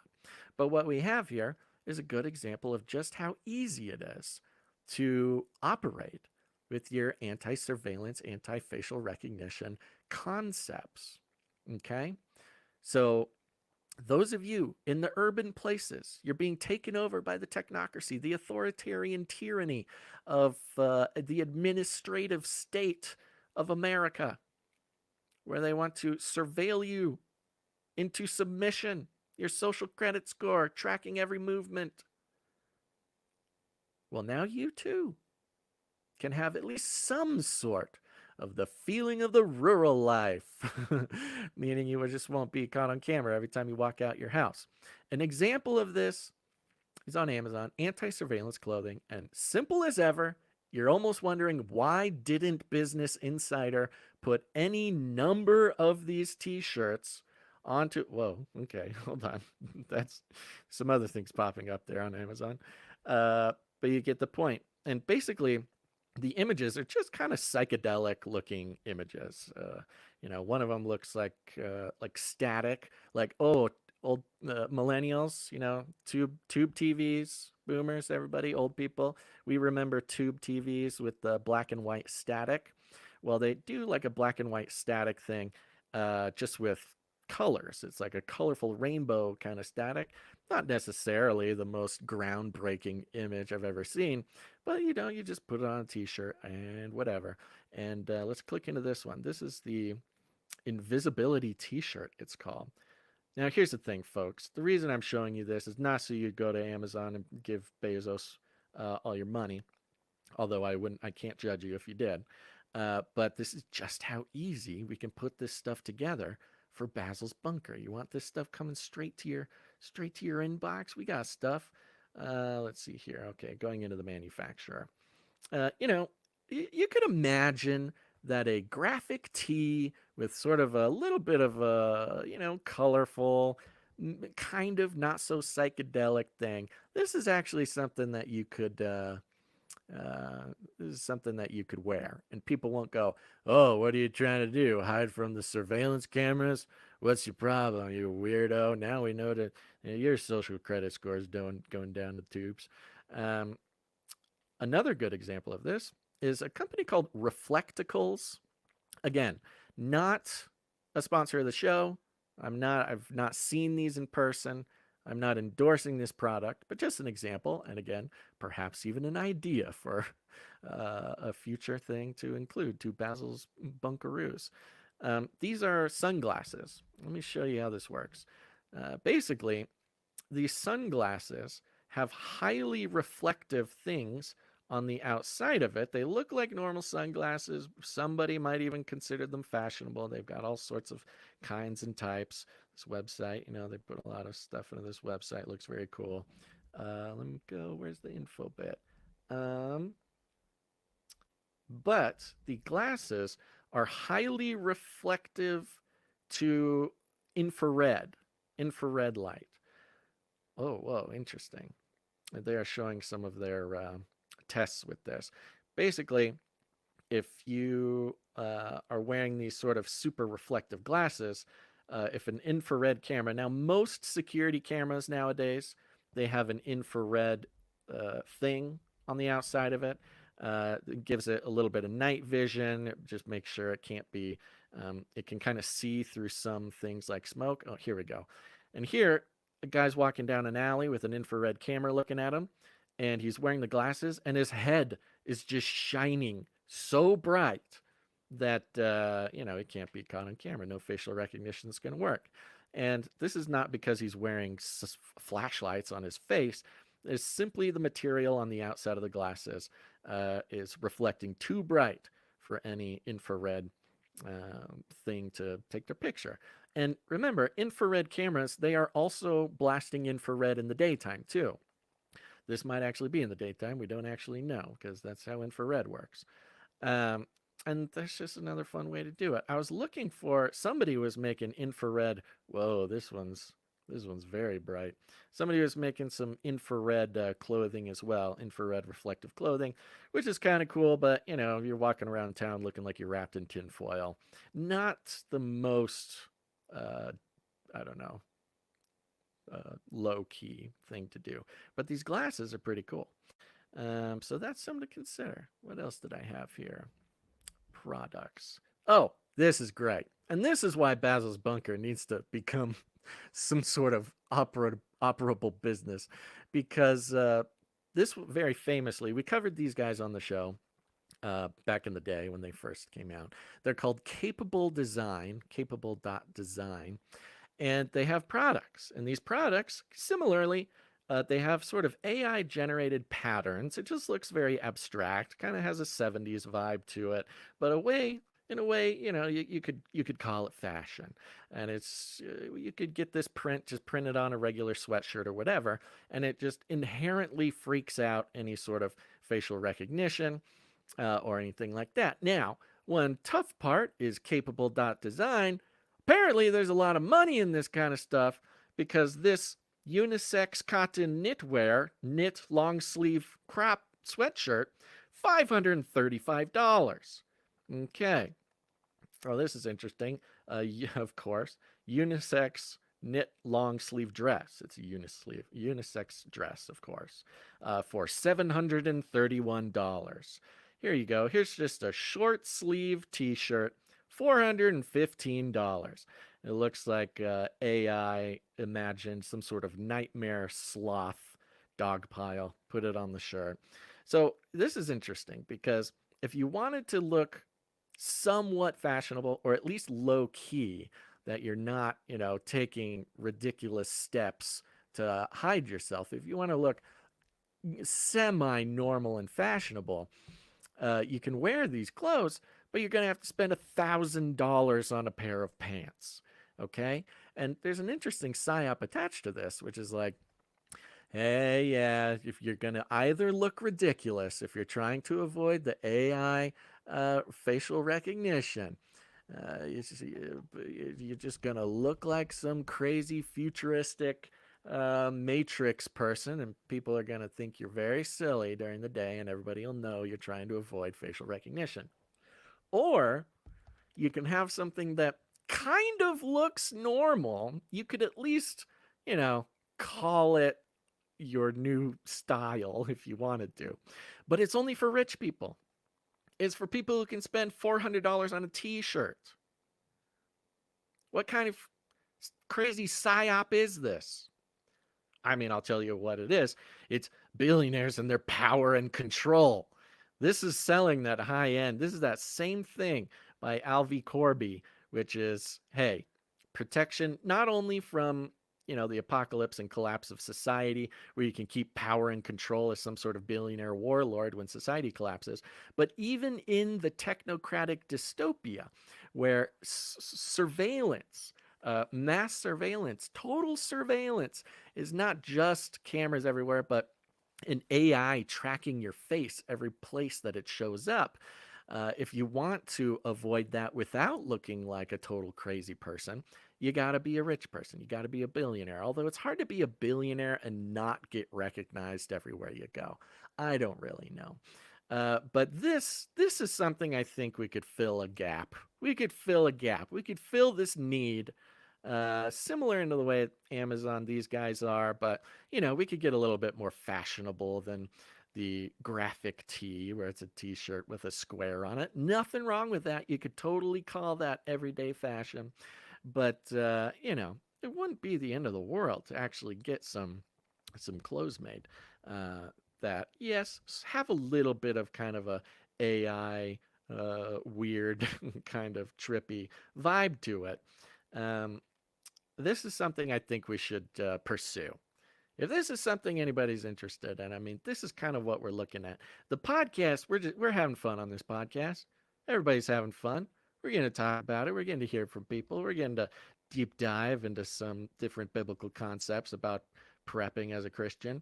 But I think it could be a calling to make some of these things available in a way that people could put value in this show. That they could put value into something that they actually believe in instead of just sending yet more money off to Amazon for these most likely pretty cheap pieces of clothing.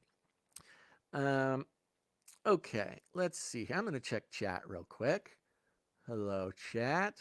Uh, CM Fort says, I can't quite remember what, but this face masking thing seems to remind me of something that happened a few years ago. Yes, yes. Oh, Psalm 40 says it's the Balenciaga of surveillance security.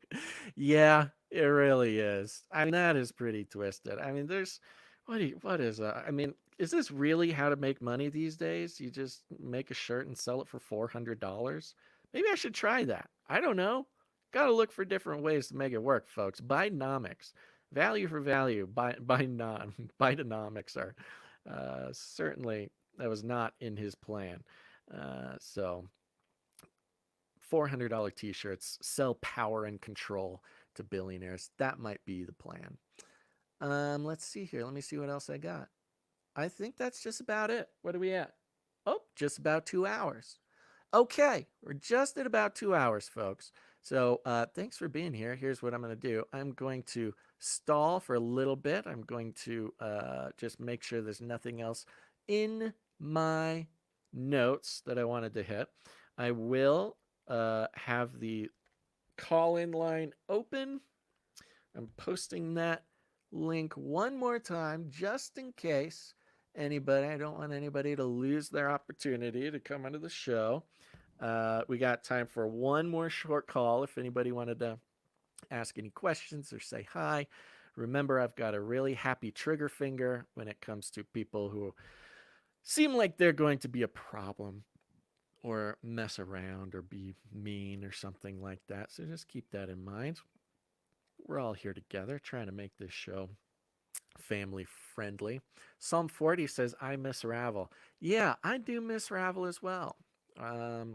Yeah, you know, it's up to God. If God wants to bring it back, we'll be bringing it back. Let's see here. Just scanning real quick through the story. Facial recognition might not catch you, but you would really have the attention of the average man if you were trying to run. Yes, exactly. Doesn't help if facial recognition isn't seeing you when every single person in a half-mile radius sees you shining bright in the sun. Psalm 40 mentioned, I think Baz had an EMF hat. Yes, I had an EMF hood. This is something I'd like to work on as well. EMF material is much more available than it used to be. And I just was listening to a podcast. Anybody remember MIA, the musician MIA? Well, she's had a lot of crazy stuff going on recently, but she just started an EMF protection clothing brand, and I heard her talking about it on a podcast. And look, MIA, you know, your stories of recent have been very interesting. I think you've got a lot of good things to share. She's been canceled several times for, you know, reasons that we would all not quite agree with. But she came out with an EMF brand, anti-EMF brand of clothing. I've not looked at it. I don't know how much things are. But when she talked about it, she didn't quite have the language to truly sell the EMF brand. But I was looking at, you know, I think EMF stuff, that's totally doable. We could make something like that happen. Okay. CM says they have been making what I would call new order type fashions for at least a decade. Yeah, I mean, high fashion is very interesting. High fashion has always, much like the entertainment industry, much like, all the high-end industries, but high fashion has always been, I mean, obviously a psyop. Number one, much like modern art was a psyop by the CIA to rile up people during the Cold War. The paint splatters, modern art type of thing. CIA project. We know that, declassified now. But in the same way, high fashion, yiker doodles. I mean, Balenciaga, forget about it. But pretty much any high fashion anything is just like, what type of MK Ultra mind control psyop are you trying to run on people? They don't even make, you watch these high fashion things, nobody actually wears the clothes. That's the weird part. Nobody's actually showing up wearing the weird clothes that they wear. I mean, maybe the Met Gala or something like that. Again, hello, psyop. The whole thing's just insane.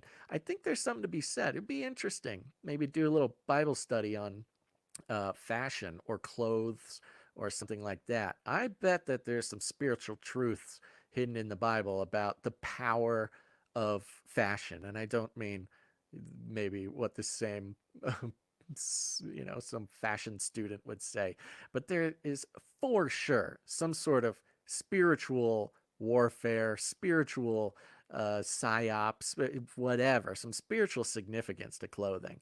That might be interesting if we want to do a deep dive into, again, urban preppers.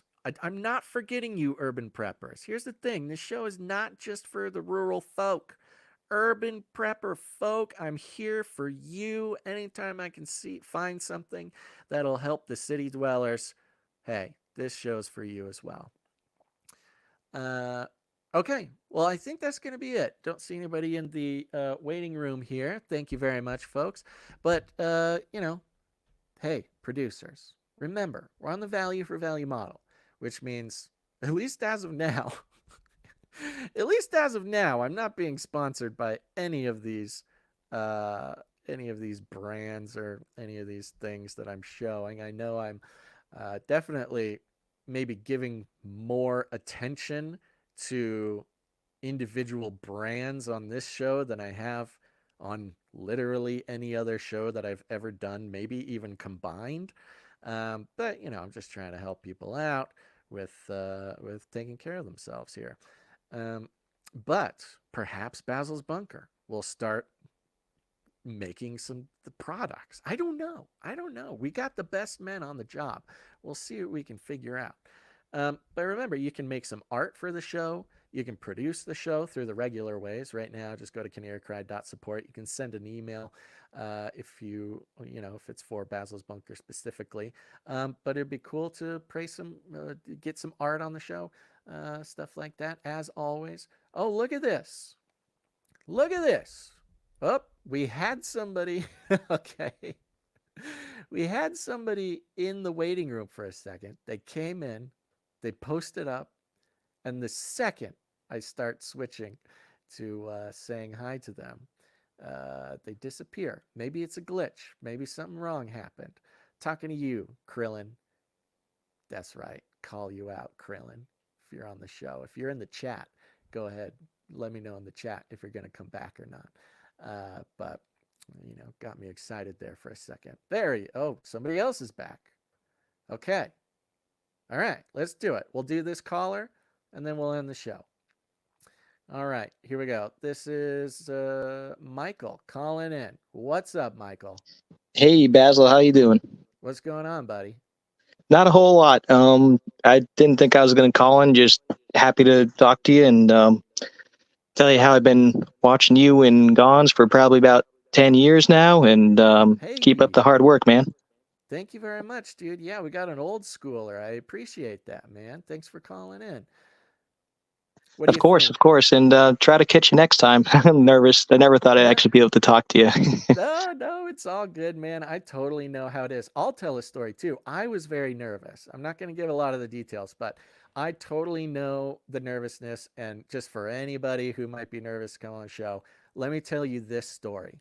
I was hanging out with a group of musicians recently, very cool guys, very cool musicians, very cool people.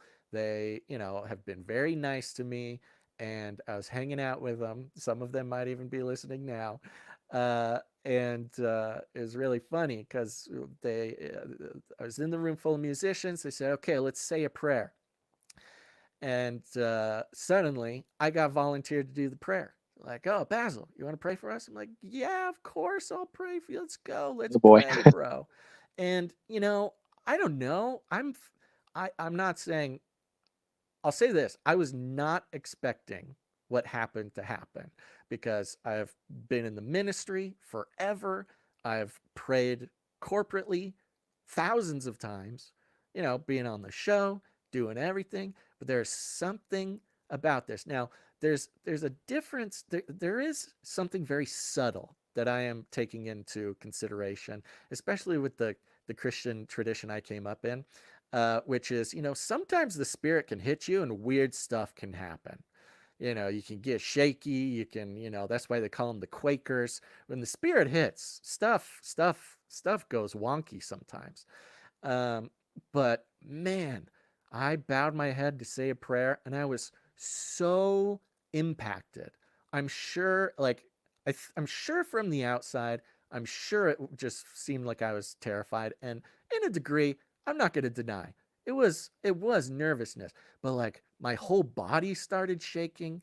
My voice would just like cut out randomly. I mean, I was absolutely taken by surprise that my I have to imagine it was my nerves, or maybe the spirit may have been doing something. But in the context, it was like, whoa, this Basil guy is like really nervous to pray publicly. Holy smokes. I'm like, oh no. So I totally understand. It can feel there's a physical aspect to it. So no worries. This is the good thing about this show is, hey, look, the only people tuning into this show are Canarians who like the show, are somehow not against me, and everybody loves each other here. So just Right. the fact that you called in, you made it happen, you fought through. God bless you, man. We're all very proud of you. Hey, and one more thing, if you wouldn't Yeah, mind. sure. Is this something you will continue to do in the future? Is kind of just like a private hangout show where you talk to us and stuff?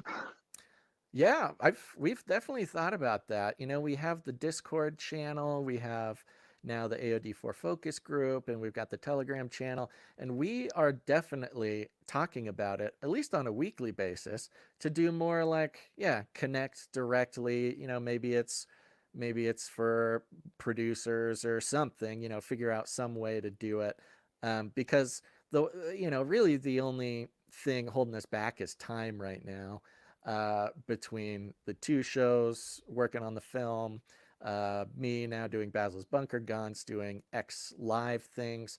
But we have always wondered if and how we should do like just a direct hangout type of thing, kind of like this. Well, I don't know. It all sounds great. I need to get more plugged into your guys' show and follow you a little bit more. But yeah, Yeah, bro. I guess I'll close out with one last thing. If you wouldn't mind saying a quick little prayer for me and my wife, just to get back closer to God, how we should be, and back at the church, and I guess we can end it there. Yeah, absolutely. Look at this. Being asked to pray again corporately. Let's see if I can do it I'm so without my. sorry. No, it's okay. Michael, what's your wife's name? Her name If is you don't mind. Banny, Bannie. Michael and Banny. Okay, everybody, we're going to pray for Michael and Banny. Thank you, God, so much for Michael and Banny. Thank you for bringing them here. Thank you for giving Michael the courage to call into this show. Thank you for the decade, the years and years that Michael has given us his time and attention. And thank you for blessing us. Thank you for blessing Michael. Thank you for blessing all of us through each other. And of course, through your Holy Spirit here on earth. And I pray for Michael and Banny that you guide them. Sometimes our eyes and our ears we can feel like they're not quite tuned. We want to have direct insight into what you want for us, God. But one thing is, you know our hearts. You know Michael and Banny's hearts. They want to draw closer to you. They want to draw closer to each other as a couple, God, that you have sewn together. And I pray that you make your presence so obvious to them. You make your love and your guidance so obvious to them that they would have to be absolutely blind to miss it, God, and draw closer to them as they draw closer to you, because they love you, because you loved them first, God. And we thank you and we praise you in our Holy Father's name and his Son, Jesus Christ. Amen. Amen. All right, Thank buddy. you so much. Thank you so much. Feel free to call in again. Will do. You have a great rest of your day. Amen. You too. Okay. See, we're having fun here. Look at that. I just got to get used to praying on the spot, apparently. I never thought that that was something that was a problem. All right. We got another caller in here. What do we got? Oh, we got minutes. We got a couple minutes to 2 hours. Let's talk to Krillin. Krillin, what's up, buddy? Hello, can you hear me? I can hear you, buddy. How are you? It's fantastic. I've been struggling with this thing, and happy I got through. Same kind of thing. Just wanted to express my appreciation for what you guys do. These episodes have been awesome. Oh, thanks. Yeah, they're really something else. I'm glad you've opened it up for people to be able to come in and share their stories. And I've got a long story myself. It doesn't have to be right now. I can call back another time, kind of at work and bad internet and that kind of thing too. So totally, I get it. Well, I really appreciate that. Yeah, I had no idea what this show was going to be or what I would do, but one thing I did know was that we could not leave people hanging on Fridays anymore. So far, I've been totally stoked with people calling in and showing up for this show. that's fantastic. I'm glad it's being everything that you've hoped it would be so far. It's just going to get better with more call-ins and more stories. Like I said, I'm happy another time to share my story. It's very, very long, and been following you guys for a while too. Started with Richie from Boston a while back, and when you mentioned having people like that on, I think that would be a great addition here and there. Totally. I've got another buddy, Mike, who's got a YouTube channel, Last Line of Defense. He would be really good for bunker type stuff too. Another Colorado guy, but yeah, I'm way down, dude. Yeah, it's interesting because we've been doing interviews for so long, and I've been doing interviews for so long through the Joyspiracy Theory, obviously Canary Cry Radio, and Ravel was interviews, and interviews coming out my ears. And it's funny because I've always done super long form, and that's great and it's cool. And actually, it's been like kind of a project of mine to figure out a way to do interviews without, I don't know, including, not even including stuff, but just like going on forever. Now, a lot of people like that. I like it, but I thought it'd be cool to have, kind of like Canary Cry Radio, have a topic, learn something from somebody, and then I would hope to be able to get call-ins when we do have a guest. I think that would be extremely valuable. That'd be a cool way to interact with you guys, but also a great way to have you guys interact with the guest of some kind. What was the name of that YouTube channel again? His name is Mike, LLOD. It's Last Line of Defense. He makes holsters and stuff like that. So I don't want to get too into it, but he does a lot of prepping type stuff, a lot of reviews, that kind of thing. He's a really great guy. Oh yeah, I'm looking at him right now. Yeah, that seems rad. You say you know him personally, or you through another YouTuber, kind of, through a guy I knew growing up in Pennsylvania, who's another YouTuber who does the same kind of thing. But I think Mike's pretty good. He's a nice guy, and for sure. got a lot going on, and it's really cool stuff. I've been watching him for a while too, but not necessarily spiritual, or there's nothing necessarily going on with that with him, as far as I know.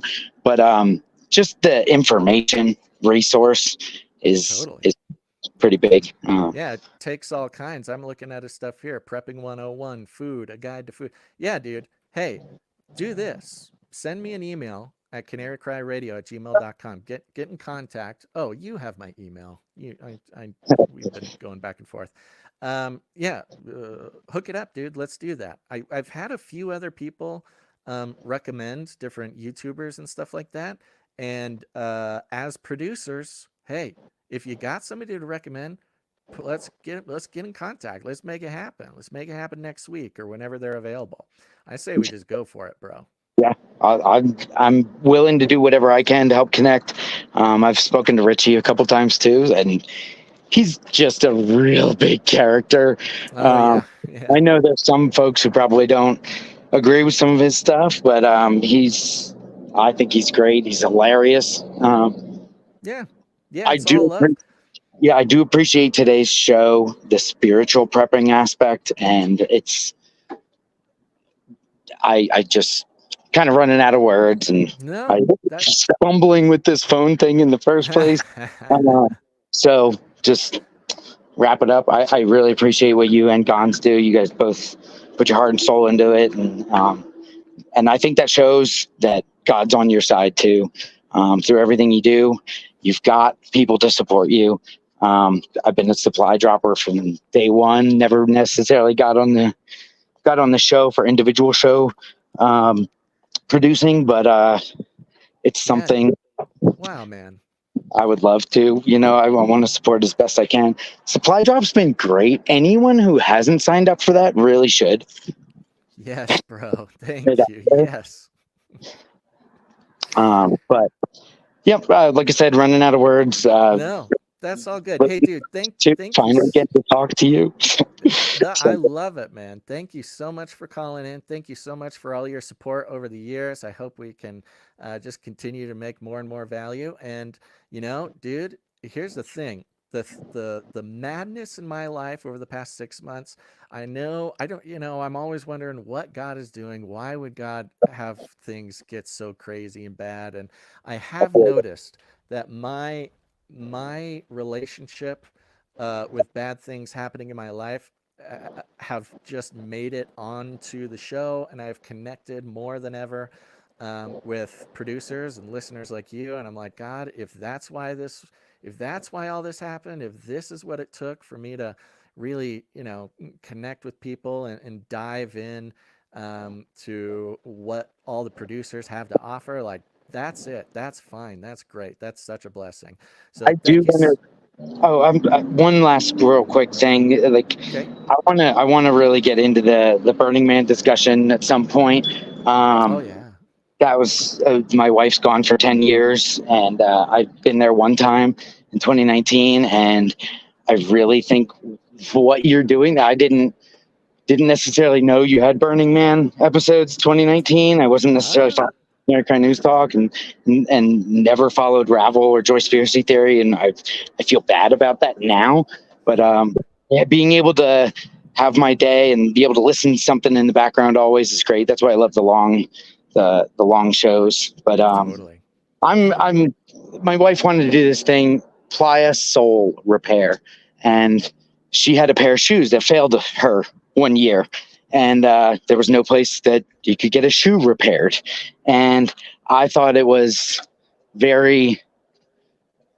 I just thought it was such a good name, because I think getting this spiritual aspect of soul repair at Burning Man has potential.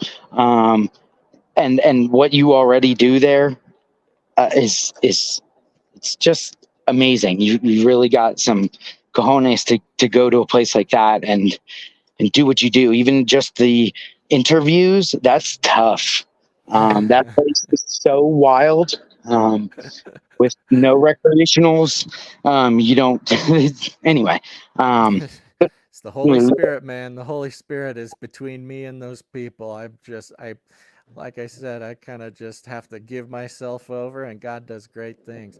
I think that's a great idea. I remember now you sent an email recently, and I was looking at that, and I think that's great. I mean, I'm I got to reach out to Carl. I don't know if you guys are planning on going this year. I don't. Carl and I don't necessarily. We haven't made plans, but Yeah, I think that that could be I mean, that would save lives and souls out there, bro. That's exactly. huge.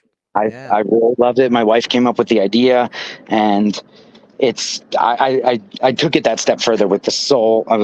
And I just loved it too. Uh, Being able to have a space where people could potentially come to have those kind of conversations too, being on the map, being in the book, and all that kind of stuff.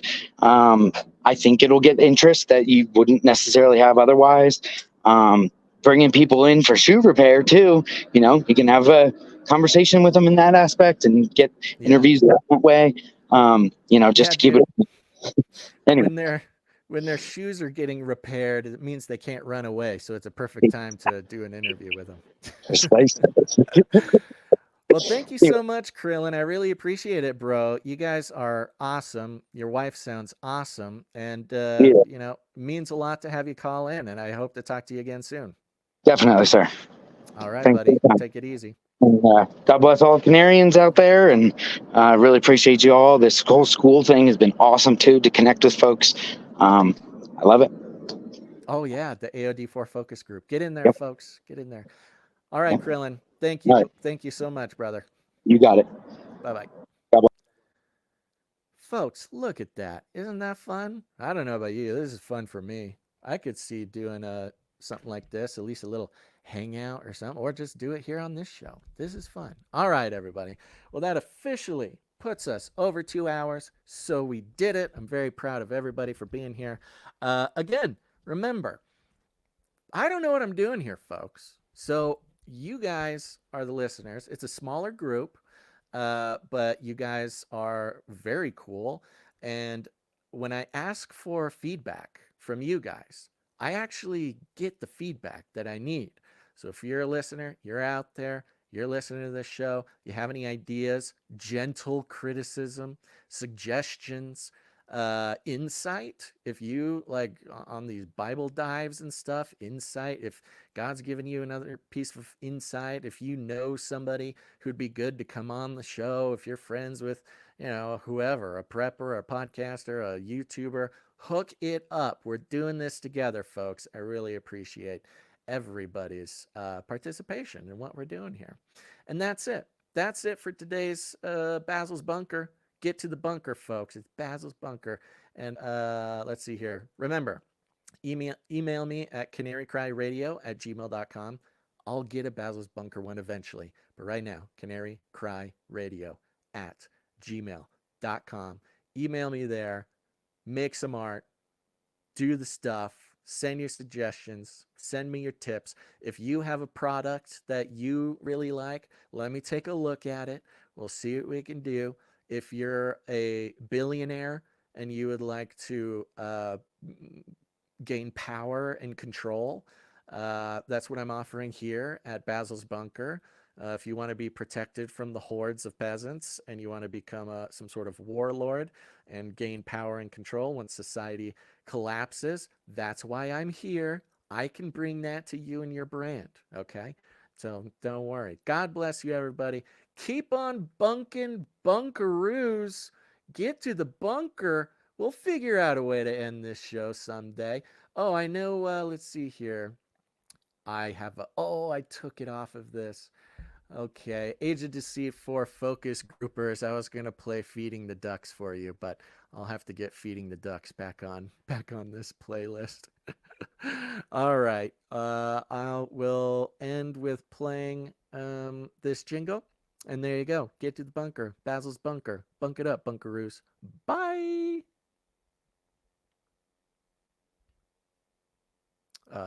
Well, I thought I would play this song. Maybe I won't. Let me try again. Hey, we're having fun here, folks. This is not the place to get professionally done podcasts. Welcome to Basil's Bunker, where we have many amenities in the advent of coming societal collapse. Bohemian Grove generators powered by Chinese lithium cobalt batteries, anti-air defense systems rivaling the IDF Iron Dome, endless end times food ration buckets, and recreational activities like emu wrangling or Monty pet training.